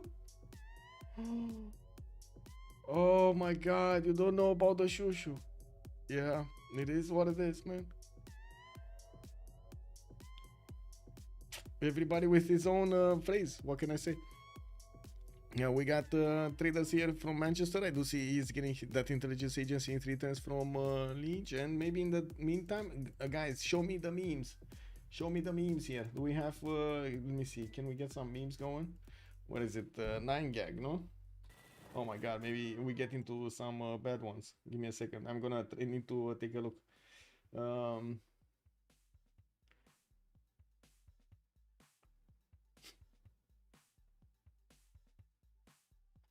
Wait. No. Nah.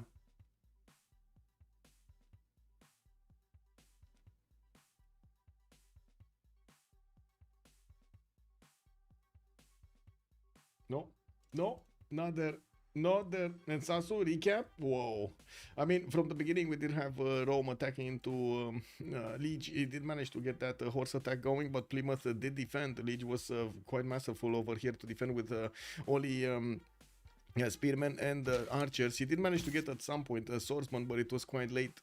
We did have Rome managing to get his sim up. I do see also France did manage to get his sim up. Even if Tokugawa got pushed a little bit by Brazil, he did manage to get his defense up.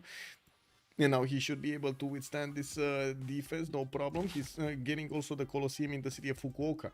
I do see Australia is getting attacked from two sides, and that's what happened from the beginning. We had boats from England poking around the Australian cities, and we had units on the land from Persia poking around the defenses of Australia. Now we do see a massive front line, and soon we're gonna see Xpli also upgrading his horses into coursers. This will give him the extra strength that he needs to attack into the Australian units. While Australia at the moment is going for his square rigging and trying to get divine right, he's not gonna get the higher strength horse out, the courser. We do have also in the north, by the looks of it, a big fleet prepared by Romrom. He does need to upgrade most of his boats, and he did manage to get a few more galleys than he needed, which is pretty good. He did already upgrade 2 for 6 of these caravels, and he can take on the Australian fleet with them. He does need to retreat his galleys as quickly as possible in the safety of these caravels of the city of Liverpool. We do not have him with admirals, and that's why he's getting his harbor shipping projects. 3 of them. He's probably gonna get enough of them after 2. He just needs 2 of them, as far as I know. But anyway, we'll see if that gets increased. I don't think the cost will get increased though. Anyway, we do have Newton here with 300 points necessary, and it does seem like we're gonna have Brazil going for the projects. 3 projects coming around. No, 2 projects in one turn, and another one the turn after. We're gonna need to see if he's gonna successfully recruit that. I didn't see anybody else trying for it, even though we do have France with available production, and also we do have Tokugawa with available production. They're choosing to go for something else. I do have to also point out what dISTORIA is doing in his capital. He's getting this Diplo quarter here in the capital city of Tokyo, which will give him another point of production and another point of food on all of his traders going to that city center. Very good, alongside Magnus and his Government Plaza. That's significantly more production capabilities here. He's already 174 and does have 164 science. That is double the amount that Gwawel has at the moment. Well, a little less than double, right? He needs 4 more points to get to double. Now, Gwawel did get Hildegard. We do have a team plus here. Let me actually tick off the timer so we don't have a starting button there. Okay, there we go. There we go. Some more campuses coming from Omori. I'm actually quite surprised we didn't see Persia getting a city there, but I guess at the same time he did want to give Japan as much space as possible. While Romrom has sent a few units on the coast, he does want to see if Brazil does have a coastal city, and he does. He does have Fortaleza. I don't think they actually met this city. Yeah, they don't know how the south of this peninsula looks like, if it's broken up, so they can actually wrap around or not. We're gonna need to see when those boats get here what their decision will be about this. We do need to see if England is also going to place down more cities. He's trying to get his campuses up, and this is going to be a pretty good one, a +5 in Sheffield, trying to inch forward with a little bit more science. It's still Apeul that does manage to get a few more points on his side, and I do notice he's getting his markets out, not to mention more libraries, and also trying for a harbor shipping project. 7 turns out from finishing in the city of Puteoli. He might actually get to chop that. This is actually, I gotta say, this is quite dangerous to start chopping in the city of Puteoli, the forest, because he just doesn't have a lot of hills around that city center. Only like 1, 2, 3, 4 hills in total. 5 hills actually, if you take into account the sheep tile, but I'm pretty sure that's actually worked by Rome. Let me actually take a look. Yeah, it is worked by Rome. So these forests usually are being used to get some lumber mills in there, so he can get some extra production points, just like with the mines, but you don't get the instant production boost in your empire. Brazil about to pay 300 points for Newton on turn 59. That's a lot of dollar. Yeah, a lot of dollar. I can agree with that one. Intelligence agency from Plymouth. There, I talked about it. Yeah.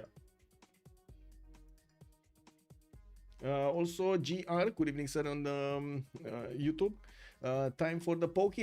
Exactly. And did you hear there are 45,000 daily Civ6 users on Steam alone? Yes, sir. I do know there are 45,000 daily users on Civ6 alone. Z Hippo, good evening, sir, and welcome. 10 horses versus 2 lancers. Lege is so dead, but he survived, sir. He actually survived. And I do see also Johnny Cashless. Ho, he did it, sir. Good evening. Okay, well, we do have Lege over here that needs to figure out. Oh my god, I changed my sensitivity to the mouse. No. Anyway, he needs to figure out his defense and also maybe a possible counter attack against Rome. Probably the initial action will be here between Australia and England, and I do have to point point out England will have to upgrade more boats and needs to get all of these caravels out of his borders as quickly as possible so he gets the new upgrades. The goal per turn is not that much. We do have them with 40, 36, 97 and 44. They're probably gonna get to upgrade the 2 boats every turn, which is again not that much at this point in the game. Same can be said on the other side. With that, we do have Arcane with 76, 2 gold, 112, and then minus 12 on Mikado. And there we go. Romrom made a line of defense here with his caravels. He doesn't want to take the chance. I do see Australia's caravels are actually quite tough to handle at the moment. He did manage to get Rajendra Chola on the front line, and giving an extra +5 to all of these caravels does help him defend and or attack much stronger. We do have also Xpli needing to start moving. He did get his Corsair upgrades, and now it's just a matter of putting the gold in, but just he has the same problem as the caravels of England. He does actually need the gold to upgrade these, and he doesn't have that. He did manage to get 1 Corsair, and you can see the damage is going to be better against the horses of Australia, even in Governor Victor defended city. He did manage to also recruit a general, El Cid, for this era, and I do notice his immortals are slowly wrapping around, not to mention with the catapults wrapping around to the south of Hobart, so they can attack that city center from the coast. Now, we do have Brazil also getting more units next to Recife, and I do notice Japan did jump up to more than 200 science, military tactics finishing up next turn, and intelligence agency also next turn. France did put a spy in his capital, and I do notice he's gonna need 3 turns to get the arena for that Colosseum. Colosseum will be extremely good for Japan. He's gonna get a Colosseum for 1, 2, 3, 4, 5, 6, 7 cities here in between him, and that's 7 points of culture, not to mention the amenities that he's gonna get in all of those cities. Amazing. We do need to see if Newton is also gonna be recruited here by Brazil. He is making the projects and we do have him right now with 112 points out of 300, while Japan is only 11 points a turn. I don't see Japan actually making the projects for that. It looks like he's considering it's way too expensive for him. Do we have any movement here? Okay, Romrom is trying to grab these Australian caravels by the... What is he grabbing the... Come on, chat. Come on, help me out here. I need to make a joke, a good one. He's grabbing them by... Let's see what chat says. I mean, this is dangerous, actually. I don't know if I want to see what chat says. Who's going Nader? Tidube has to. Yeah, I'm pretty sure Tidube is going Nader. Yeah, let me actually take a look at the army tab here. We don't have Nader on the left side on Ulyss, but we do have Nader on Apeul, and we do have Nader on Gwawel. We do need Tidube also to get it. That was the cat cam. Yes, it was the cat cam. Yes. Ah, I see, Johnny Cat. I see. My man. He nailed it. He nailed it. I mean, it is what it is, man. By the I guess so. I guess the Beasley is right also. Now I was thinking actually he's gonna grab them by the, what do you call the thing at the back? You know, the tail of the caravel. What do you call it? What do you call it? It's a word in English. How do you call that? Anyway. We do see a caravel fleet did get upgraded, and Romrom, at least with it, it will get the damage against Australia. Oligarchy Legacy coming up for both sides, and I do see Zenki did appear over here for England to get an extra +5 on his side. Yeah, also 4.5 city Brazil projecting 300 scientists. Can't be right, big game. I mean, he needs to do what he needs to do. What can I say, man? But yeah, it does feel like it's extremely expensive for him to get Newton, and I don't think it's gonna be worth it. Oh well. He's making his choice. I can't really help it, you know. We do have that arena finishing up next turn, and dISTORIA is waiting with Imhotep to finish the Colosseum instantly. And we do have also an industrial zone finally coming out from Rome, and he's gonna get this +6 over here towards the south, while he does have another one being placed next to Aretium's aqueduct. That's gonna be a +3 only, and it's not like he actually can add more points, or maybe 2 more mines could get it to a +4, no? Intelligence agency is stealing 4 turns to finish in France's city. He's getting his workshop in La Rochelle and keeps building a fleet. This might be the fleet that actually helps out Australia survive this game. We do have Tidube with 89 science points and 115 culture. He's going for machinery and he has the same problem as his opponents. The gold is going to be the issue.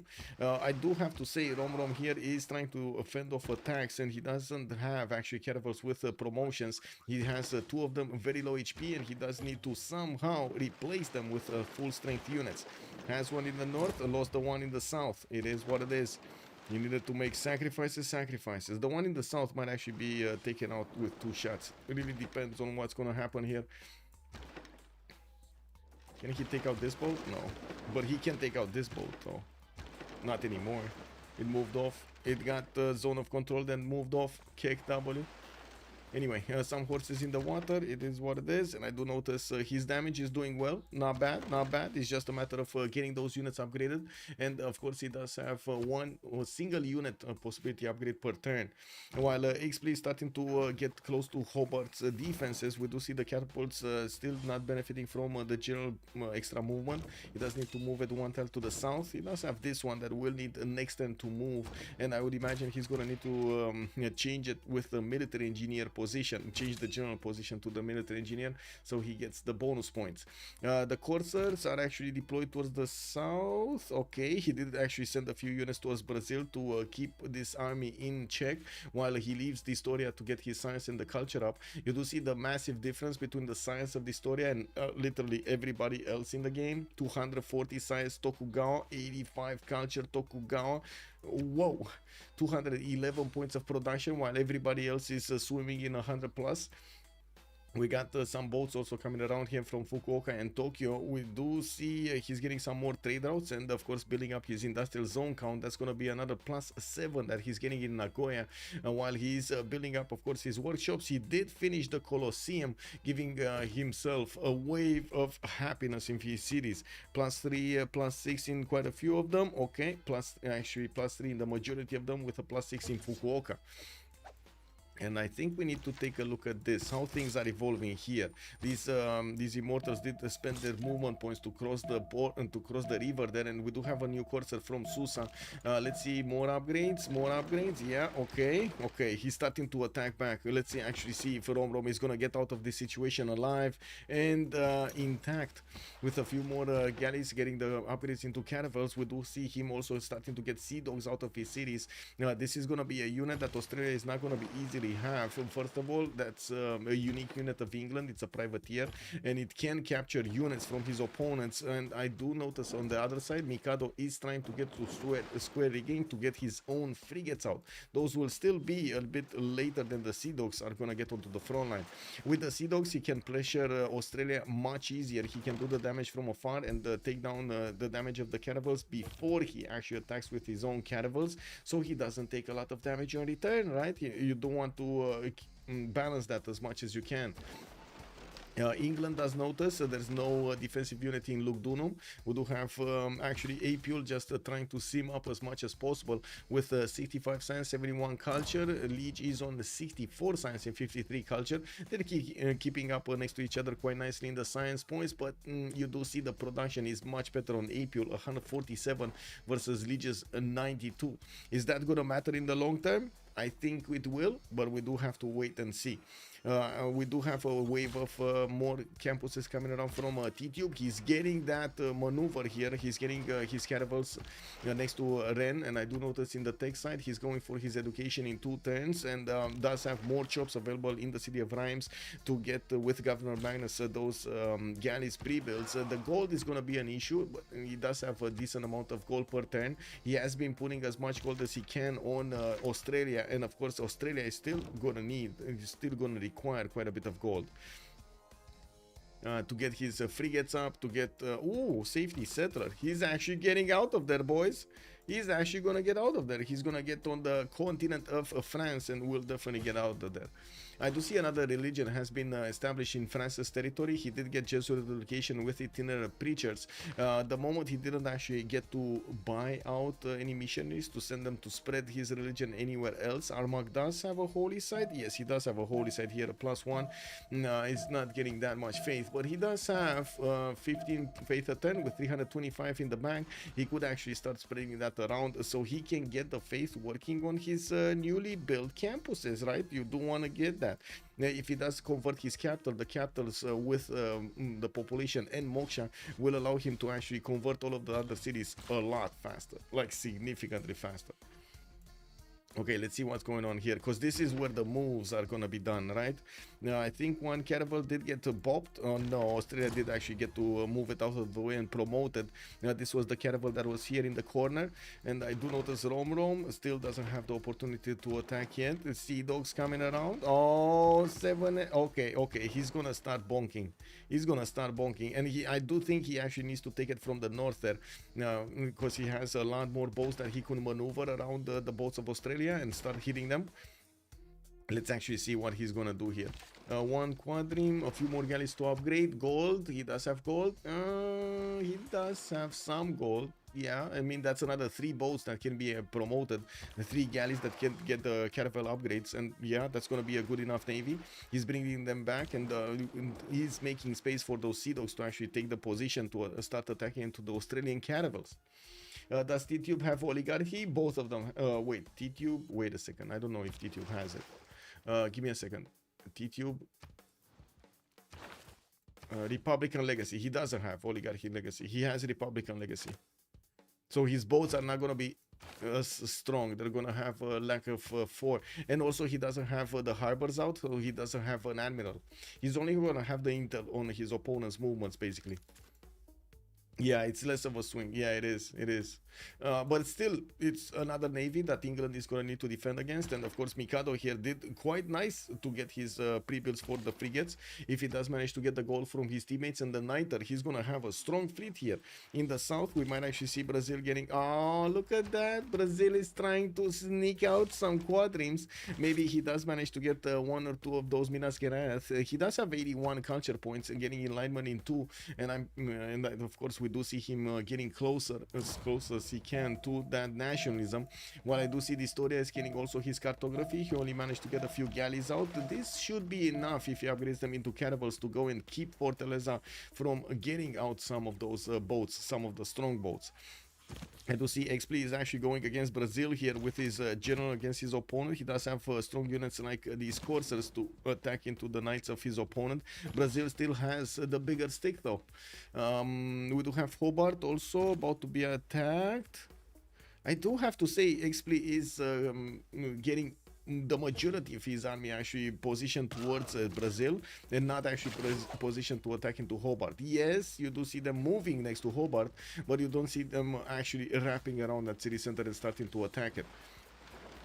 We do have England actually managing to punch a hole into the Australian attackers, into the caravels.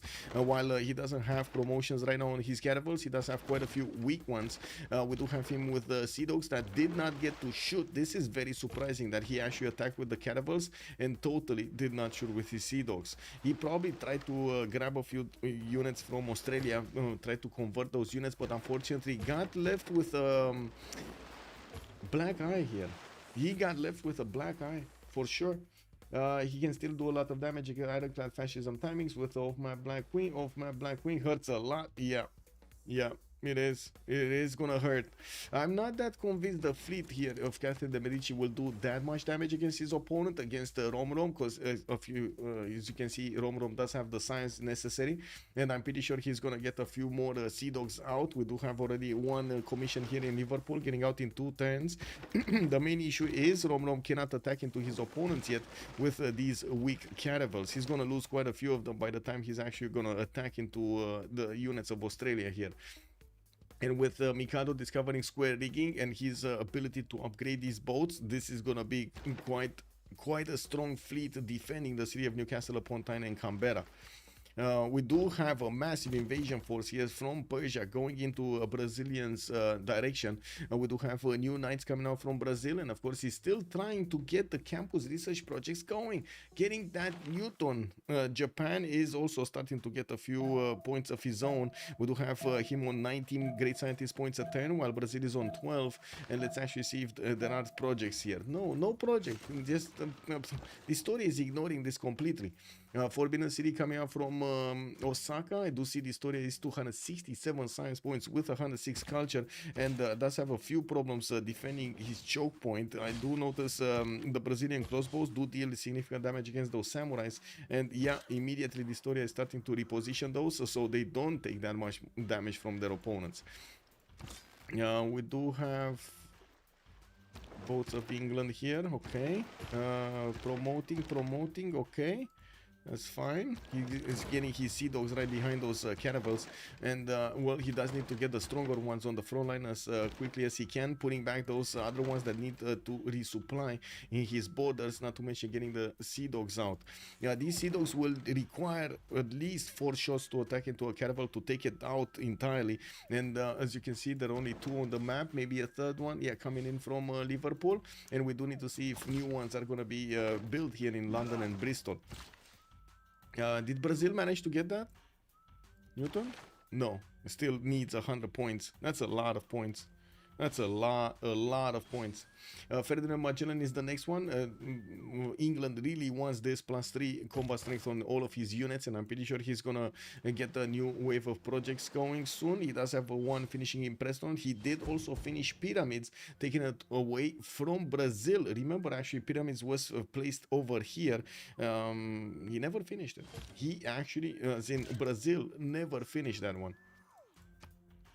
On the right side, I do see a counterattack. England is upgrading his swordsman into men at arms, and I do see his spearman got into pikeman technology with crossbows attacking into Apeul. Apeul is in trouble, getting his own crossbows on the map, has a few legions to also defend himself with, trying to get printing in 4 turns, while Lege is going for buttress. We might actually see Lege get a few of these caravels here on the right side. Only has 1 single galley to upgrade from, though that's not gonna give him enough firepower against his opponent. I do have to say also, Apeul does seem to take this quite lightly, as in this attack of England is taking it quite lightly, and this might actually come back to haunt him if he doesn't manage to get enough units around Lugdunum to withstand the English attack from the forest. Oh my god, this is actually looking like that movie, what was it, Excalibur or something? No, not Excalibur, there was a movie from I would say from England. Whenever like England was attacking somebody, they were attacking from the forest. This is exactly what happened. Look at that, all coming from the forest, the rainforest. The trees are holding the English troops. Romrom just waiting for terracotta. Wait, did he actually get terracotta? I didn't see. Oh, 2 turns for terracotta, I see. Okay, and moving on the front line, he's getting those caravels slowly moving there. Okay, he's getting them going. He does need, oh, he got it. Wait, he got it Ferdinand Magellan. Did he upgrade it? No, it's here. He bought it. Yeah, actually he bought it. Interesting. Okay, let's see the sea dogs starting to work here. We got some frigates, by the way. Mikado is starting to get those units on the front line. He did upgrade them last turn and now can shoot with them. He does. I would like to say that Romrom here does really need to be careful with the units on the front line. They do need to. He does need to be ready to swap them out with stronger units, because if they do get attacked by the frigates, they will get susceptible to attacks by the caravels also. With Romrom also, by the way, I do have to say he's not attacking with the Sea Dogs yet. He did manage to get the +3 intel on opponent's movements. That's nice. And he does have the armor bonus, military alliance bonus against his opponent here. These Sea Dogs do pack a punch. 66 attack strength. That's definitely good. They do die very quickly, so he does need to be careful how he's going to use them.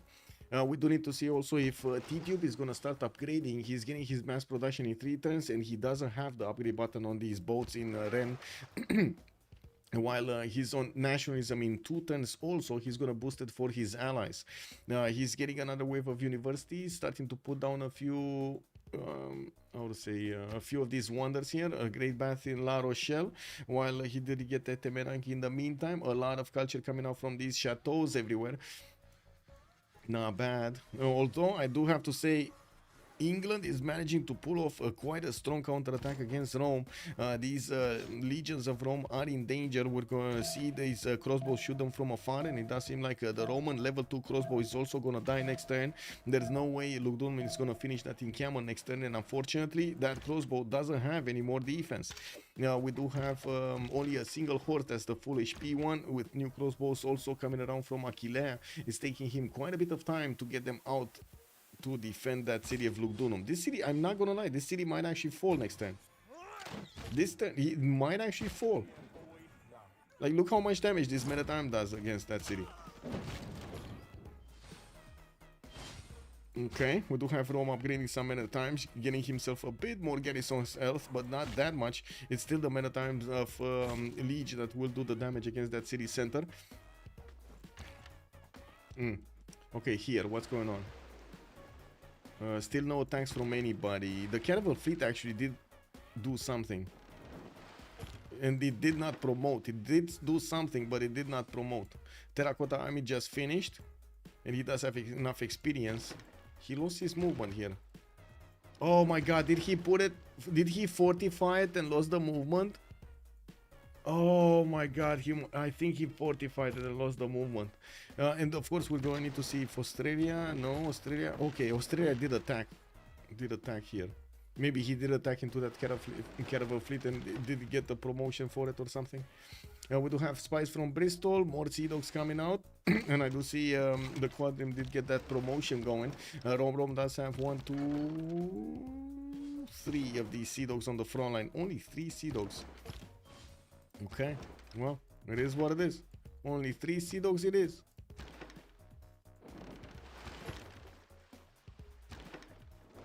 The envelope promotion here on the boats of Romrom are going to help him do the damage against Australia's initial defense. Although I gotta say these Sea Dogs at the moment don't have enough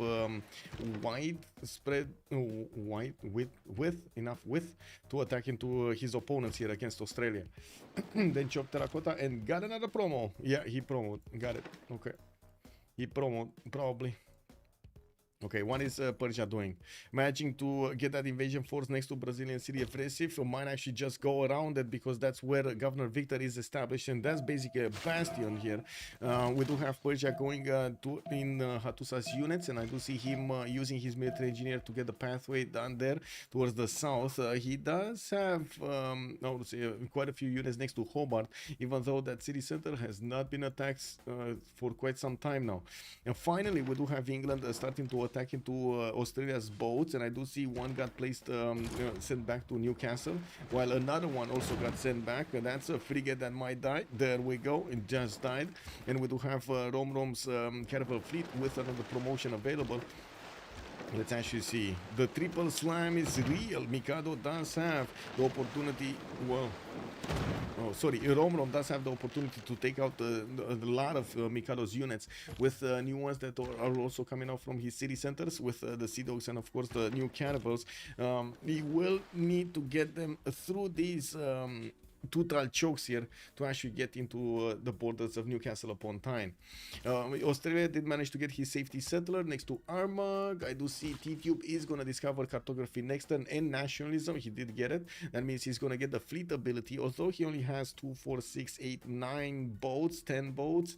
It will take him quite a bit of time and also gold resources to upgrade all of those to get into English borders. If he does manage to get into the Sea Dog line, which as you can see is actually positioned towards him, this is gonna be painful for Romrom to handle. Romrom definitely needs a lot more units, not stronger units, just a lot more units. England +6 on Rome. Rome actually gets cooked here. England, oh my god, walls going up next turn in Lugdunum. That city is about to go down. We do have indeed +3 available for England right now against Rome. We do see also another wave of crossbows. A knight is coming out from Rome. That's a bit late to the party. I think Apeul underestimated the counter-attack, the willpower of Lege to attack into his borders. dISTORIA, 314 science and 122 culture. Oh my god, man. Getting his banks up for more gold per turn. He's getting new libraries and also finishing Mausoleum at Halikarnassus in the city of Sendai. We do have him with Forbidden City finishing in 2 turns in Osaka, and I do see he did manage to get industrialization, so he's starting to build his electronics factories. I'd also notice Persia is positioning his units to upgrade them. What is he doing here? What is this? What are these units doing here? They're so fond of the borders of Japan that they're just gonna sit over there, just watching a mountain, but still in Japanese borders. Rome losing land war against England? Yes. I'm not sure if I should even watch this, by the way. Look, Dunum did get a few repair points, and I do see the wall went up. So, yeah, he's gonna get attacked over here by these crossbows. And I do notice, of course, Apeul is putting up quite a fight against England.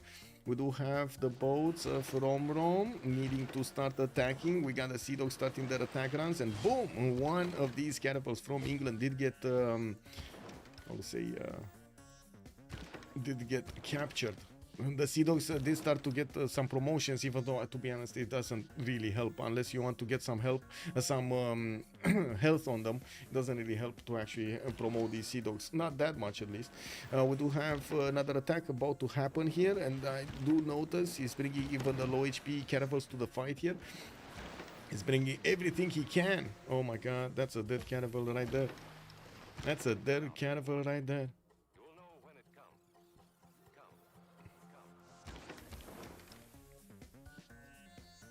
He might actually capture this one. There's enough damage from this 83 strength caravel to attack into that one, and the Sea Dog should capture it. Should do more damage to give him a high chance to capture it. Is France upgrading? Not yet though. He does have the gold, right? He does have 368 gold in the bank with 167 science and 150 culture, getting more of these campuses out and finishing his universities in them. Okay. City-states. Let's see. Anshan being kept by Romrom, Gwawel on Hattusa. We do have one on each. Nalanda is being kept by dISTORIA, so 2 on Team Ulyss, 1 on Team Arcanes. Ayutthaya is also being kept by Tidube on his side. Vilnius by none. Vilnius is over here, is basically a pocket culture city-state for Arcanes. Mogadishu is being kept by Xpli, and Leech does keep Hunza. So basically we do have over here the 2 commercial city-states being kept by Team Ulyss. No wonder they actually are making a bit more gold than their opponents. Or is that just a feeling of mine? Because I do see Tidube did jump up to 181 points of gold. That's definitely a good amount. Okay, let's see Romrom starting to move here. Going against directly those frigates. We do have him taking out immediately the slot from Newcastle upon Tyne, from whatever is this, Newcastle. And I do notice he's pushing into the frigate line. Even if he's losing 1 or 2 catapults here, I would believe he's actually gonna carve a path towards the south here of Australia and will probably take that city down. Even if there is a catapult coming around from Newcastle, it's probably not gonna survive for long. Yeah, we did have 2 or 3 boats dying from Australia, with only 1 dying from England this turn. That's a good trade. Let's see if Tidube is actually going to invest over here in his boats so he can get going against his opponent. He still doesn't have an admiral, and this is going to slow him down significantly. Brazil did it. He did get Newton, but then Tokugawa got Ibn Khaldun, and I think Ibn Khaldun is going to be much better in this case. We will see dISTORIA, how to say, put that somewhere. He is still keeping it here. No, that's Bisheng. Why is Bisheng looking like it has 2 stars, 2 levels? Whatever. Trying to get Venetian Arsenal. Okay. Galileo also got recruited. I think he actually activated that one. I think he activated Ibn Khaldun. Anyway, new universities coming up from Fukuoka. He's sending Filippo over there. He might actually want to finish the Venetian arsenal with Filippo. That's why he's sending it to the north, so he can actually put it in the water as quickly as possible. Has some of these crossbows tickling the Brazilian defense on the west side, while Brazil is also trying to handle Persia. I do notice he's starting to lose quite a few units next to the borders of Recife. dISTORIA will probably get to tanks quite quickly. He jumped up to 333 science points, still in that Frincuri Golden Age with 132 points of culture. Upgrades? No upgrades here from Tidube. And it does seem like England already did manage to break the Australian fleet in half. It doesn't seem like Australia is going to manage to defend with boats he has. 2 very low HP frigates, 1 half HP frigate, and then a few caravels that are not going to be strong enough. He's getting new ones from Newcastle and Canberra, and I do see one deployed in Hobart, or commissioned, I should say, from Hobart. Still probably not going to matter overall. Did we have the city of Lugdunum? Oh! Lege got defended. Apeul is managing to keep away the English troops from taking over the city of Lugdunum's croissant. There is Apeul over here is going to keep his croissant in check. We do have the boats of Australia actually getting hunted down. The majority of them did get taken down this turn. And by the looks of it, we do have the Sea Dogs that are going to start attacking into the city of Newcastle upon Tyne, and will probably have enough damage to take it out next turn. It's just a matter of getting enough of them next to the borders here. Is he actually just ignoring this and going for captured another quadrim? Because you know it is what it is.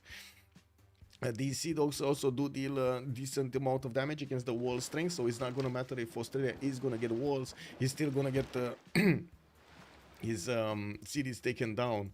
I do have to point out the Sea Dogs are not visible to an opponent unless he has a unit next to them. So these Sea Dogs, he doesn't know the numbers, the total number of Sea Dogs that Romrom is employing here.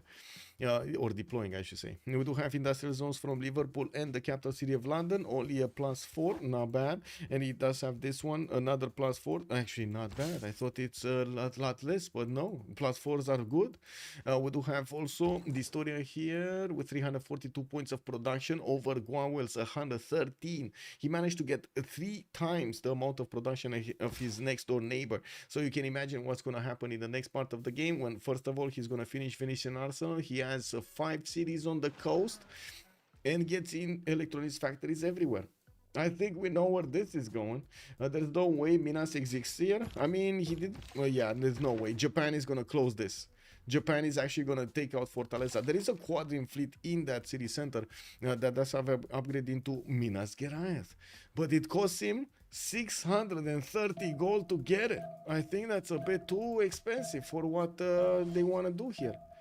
Oh, we got Tidube banking on a lot of gold though, and it looks like he still doesn't want to upgrade his boats. They can afford it, yeah, they can afford it. 1 Minas Geraeth. Is that gonna be worth though? Like 1 Minas Geraeth, is that worth? I guess we'll see. Okay. We do have Persia still fighting on the city of Recife, and I do see he can actually take down one of the night corps of his opponent, bringing in the trebuchets to start attacking directly the city center. You can see how he's making space for as many of these to hit that wall defense as hard as they can. With also England managing to do the damage against Newcastle, he does need another unit to attack into that city center of Newcastle, and I'm pretty sure he can get another one of these Sea Dogs to attack into it. This one, for example, does have an attack available, and that city should be taken down. There shouldn't be enough damage from these Australian troops to attack into it to actually deal enough damage to take it back, especially since that city is going to get caravel strength and will have a caravel inside of it. Yes, not gonna be full strength in full HP in the garrison. It will take time to repair it. 1 Minas fleet is ultra useless. Well, it's still gonna hit quite hard these Japanese boats, no? Oh well, let's see what's gonna happen here. We do have Brazil about to lose a city We do have Lugdunum staying alive. England is walking back to his territory, getting some spies out, and also another holy site. I do see he's also getting a few sea dogs in the water and pillaging the tiles of Rome. This is amazing. He's pillaging all of the coastal mines here and the commercials and everything he can actually get his people on. The sea dogs next to. I see 1, 2, 3 mines got pillaged with another 2 coming around. Lugdunum is trying to get the walls, but then we do have the sea dogs with available. With enough strength to attack into it and take it down again. We do see also France did upgrade one of his caravel fleets next to Boulogne to take on the English fleet here. We're going to need to see if he's going to be successful to upgrade all of them in Rennes. He does have quite a few upgrades and he's scoring them up. He's scoring them up slowly. Yeah, there we go. There we go. Is that going to be strong enough? I don't think so. I think still we're gonna have Romrom winning the day here in a 1-1 fight. This is just so many more boats from Romrom. I guess sure it should be like a big strategic blunder if Romrom is gonna lose that fight against Tidube, but still it is possible. Campuses, theater squares coming out here. Let's see what's going on here. I'm very curious if Lege is actually gonna do this. So he lost that one. He can attack with a few sea dogs, but doesn't have enough damage from the ones that I see to take on the caravel of his opponent. France does have a +6 on him, and that caravel fleet does also have the emblem promotion. It's not only a fleet, but it also has that extra +7. Very strong unit. Here, Newcastle about to die. We do have the sea dogs finishing off those swordsmen from the borders. I do see also Persia is starting to walk in with a few coursers to do the damage if he needs to, and starting to wrap around Hobart also. Wow, that courser actually is alive. It's alive. Getting Black Queen was a draft blunder. Should have secured on England.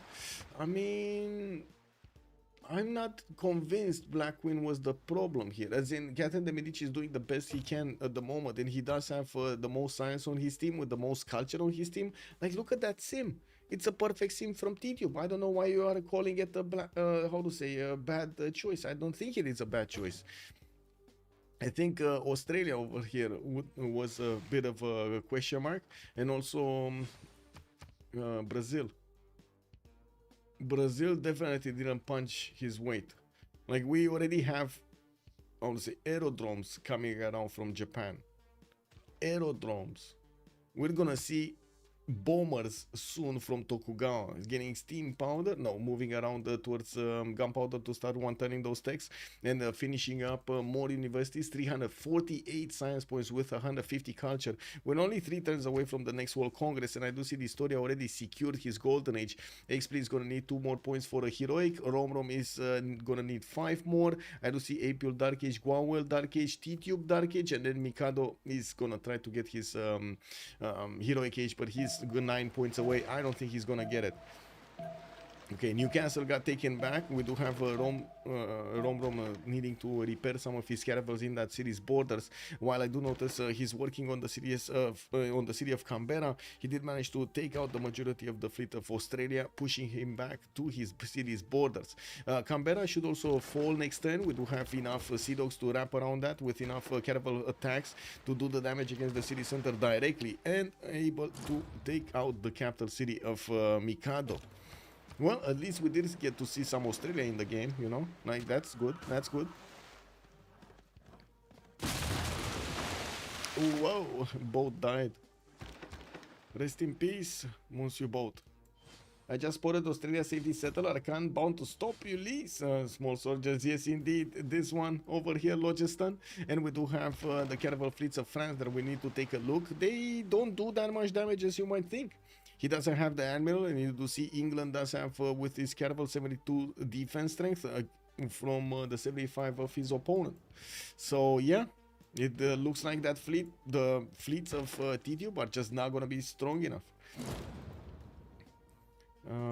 England still trying to run away with the Sea Dogs, taking pot shots at that Tidube and Caravel fleet.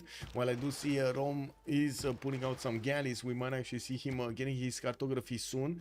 Apeul is going for metal casting, nationalism coming up in 2 turns. While I do see Lege is sending another wave of Sea Dogs. He might actually take out the Tidube and Caravel fleet if he does manage to get 1, 2, 3, 4, 5 Sea Dogs to attack into it, and another Caravel attack. That should be enough damage to take it out entirely. France is not gonna get to counter attack with this one. Okay, Canberra, come on. That's one Caravel attack. And another one. The city being placed under siege. We do have Persia about to start pillaging those tiles. I do notice Australia did not let the city of Canberra be under siege, while in the south we do have multiple units from Persia getting into these borders. It does seem like they're splitting apart Australia as fast as they can. I do also see the city of Recife is about to lose its wall defense, while Brazil did lash out with a few night corps to take out one of the trebuchets. We do have quite a few of these Persian units that are lacking experience points to promote them, and they're lacking a lot of health. And only, wow, they're so low in health. Got a tag. Oh, Unfolk, hello there, sir. Does Australia die before Congress? No, no. He has the safety settler out here, so at least the Congress is gonna be fine. Yeah, Brazil is gonna be taken out by the planes, though. There's no way he's gonna defend planes here. And I do have to point out, Brazil at the moment is still in a Pan-Russian voice with 124 science. Is not managing to get that much more. Just not managing to do it. Althea has also been defeated. I have no idea where it is. There it is. We do have England managing to get another city for himself, while the capital city of Australia got taken over by England. We do have him working on the Hobartian defenses now. His Sea Dogs need to get into the city's borders and start attacking into it to take out, to shave off the defenses there. Okay, let's see. Romrom. So much movement on the Sea Dogs, by the way. It's 8 movement Sea Dogs. 1, 2, come on. 2, 3. This one is still in Canberra. Okay, he's gonna need at least another turn. Yeah, at least another turn. I don't think it's worth to actually attack with the Caravel fleets or the Caravels into that city center. It's way too strong. He needs to wait for the Sea Dogs to take out the walls, and it's just 1 turn. It's not big. He has 4 Sea Dogs attacks into that city center. Should be more than enough. Okay, where are these going? France, 2, 4, 5 of these Caravel fleets moving towards the choke point. England does have a Caravel and a swordsman to keep an eye on the choke point towards France. I do also notice England Liege did manage to take out that Caravel fleet of his opponent with a frigate coming up from Boulogne and a few Sea Dogs around that city center. He might lose actually the city of Boulogne before that frigate comes out, especially with the amount of units that Liege is putting against him. We do have James of St. George also available for Liege to use to get his wall up, and I do see a spy coming out from Manchester. dISTORIA about to hit 400 science. He does have Theater Square coming out from Tokyo and power plants from his cities. He did finish his Forbidden City, and looking at his stats right now, oh my god, at his look at this beautiful Merchant Republic here, getting that extra wildcard policy slot to use. He did finish the Venetian arsenal, and he's still not actually building units right now. We'll see if he's gonna ramp up his production. He did manage to lose his units next to Fortaleza, though. There was Minas Gerais fleet that was one-shotting these Caravels, and definitely he needs to get his own boats out, and a lot of them, if he wants to attack into his opponent.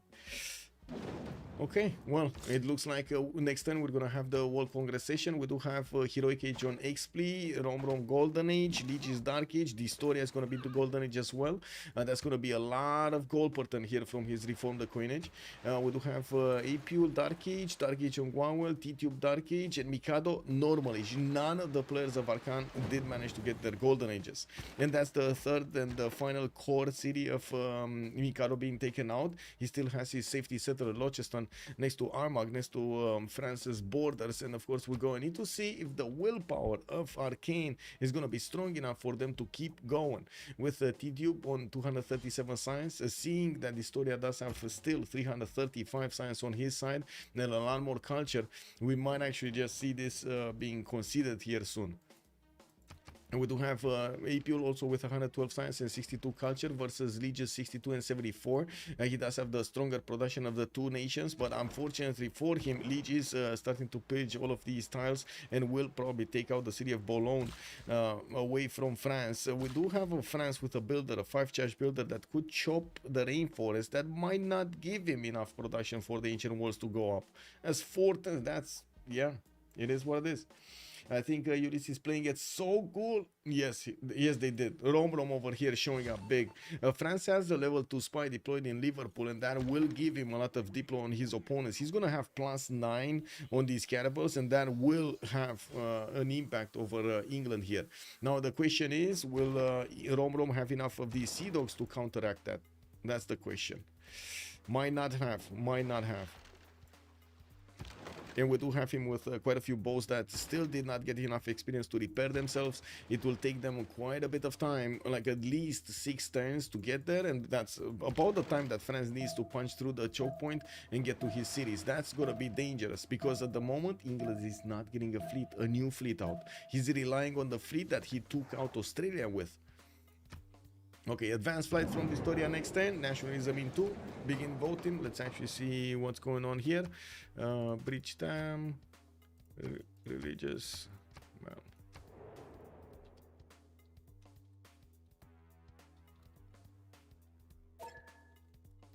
Okay. We gotta pause in 2 minutes and we're coming back after this. It's checkmate. Big game doing the checkmate. Yeah.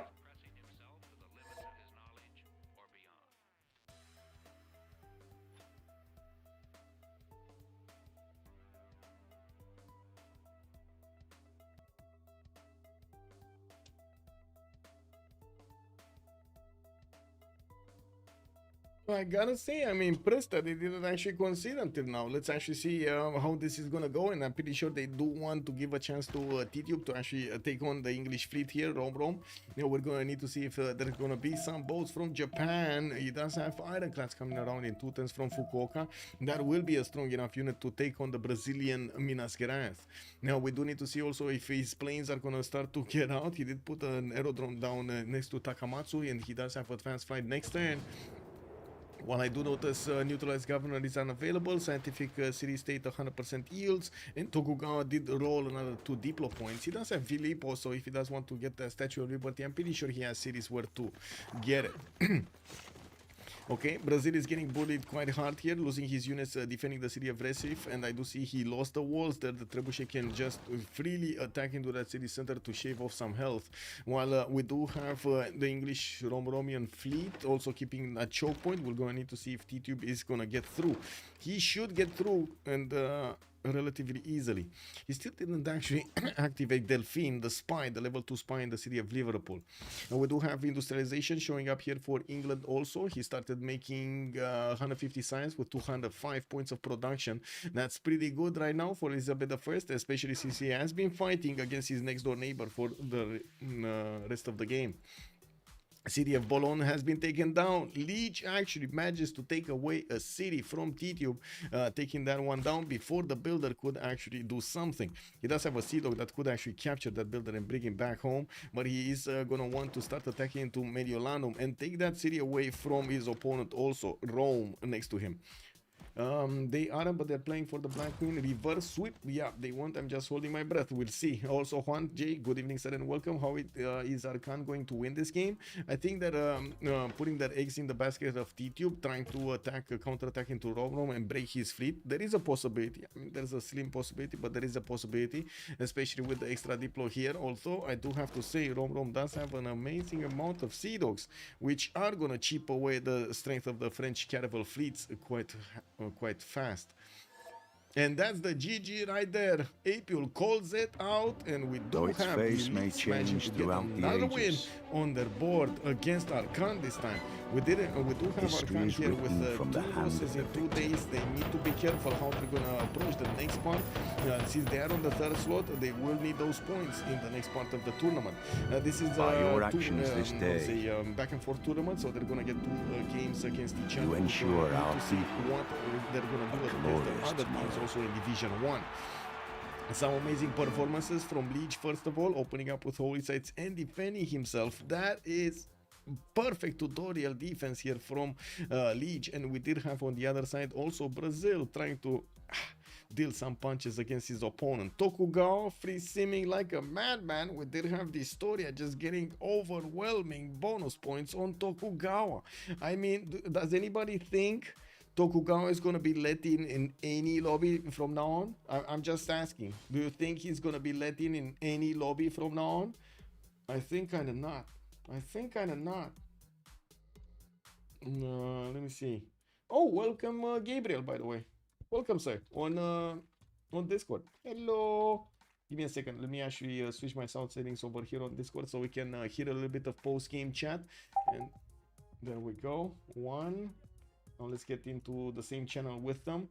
We put it up on the screen here. Oh my god. Let me see. Bam. Bam. Where are they?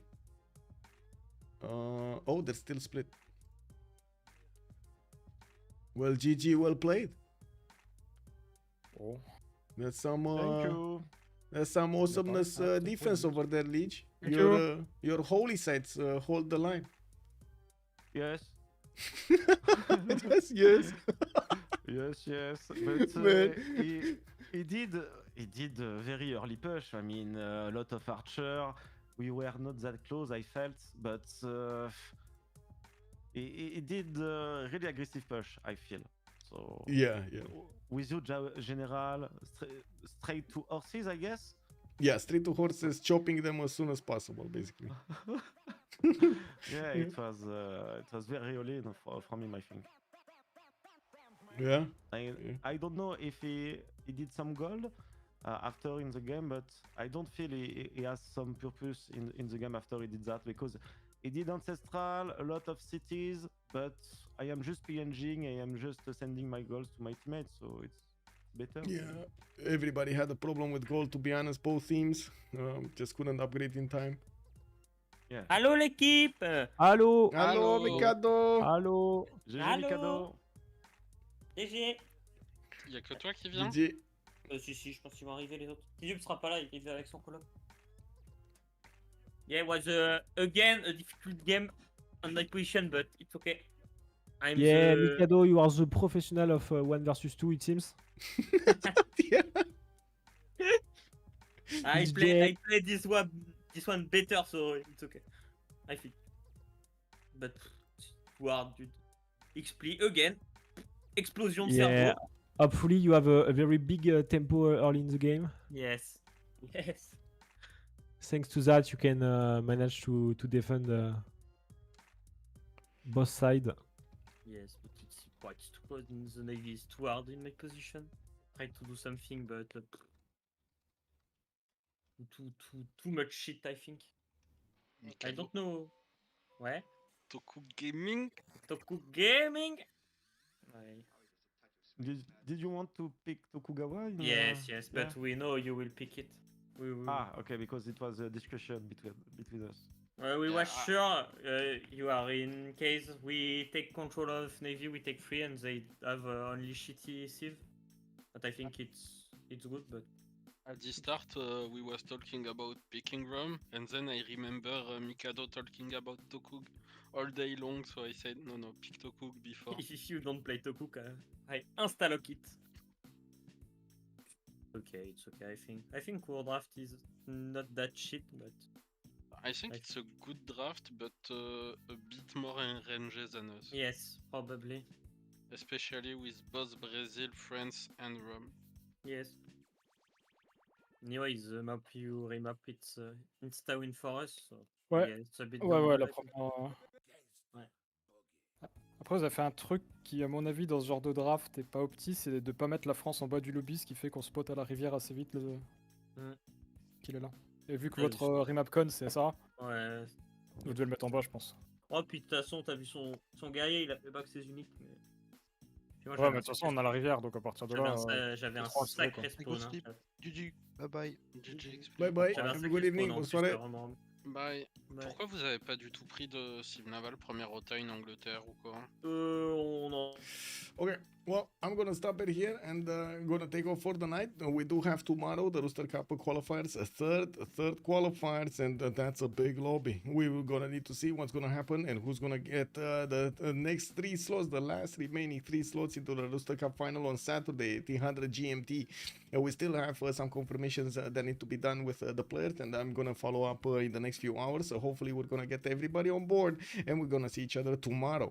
In the meantime, if you do wanna check out my my schedule, you can find it up on my Discord. If you join my Discord, you're gonna see over here 2 channels, upcoming games, and also OnSpotTV streams, upcoming games. Also always handles the next week, or at least as far as I can see in the next week. While I do have the OnSpotTV streams with channel that always has the last upcoming stream, basically the next stream. I sometimes actually do, I gotta say, I sometimes make mistakes with these and totally forget to actually upgrade them, but most of the time you will see, like 99% of the time, you're gonna see in the upcoming games getting updated with all of the information you need. Thank you so much for everything. Much appreciated for your attention over here tonight, the follows, and of course the subscriptions, not to mention your primes, and hope to see you tomorrow for more Civ6 content. Have a great evening, everybody, and see you next time. Bye bye. Hey, don't forget to leave us a like and subscribe over there on YouTube. Bye bye bye.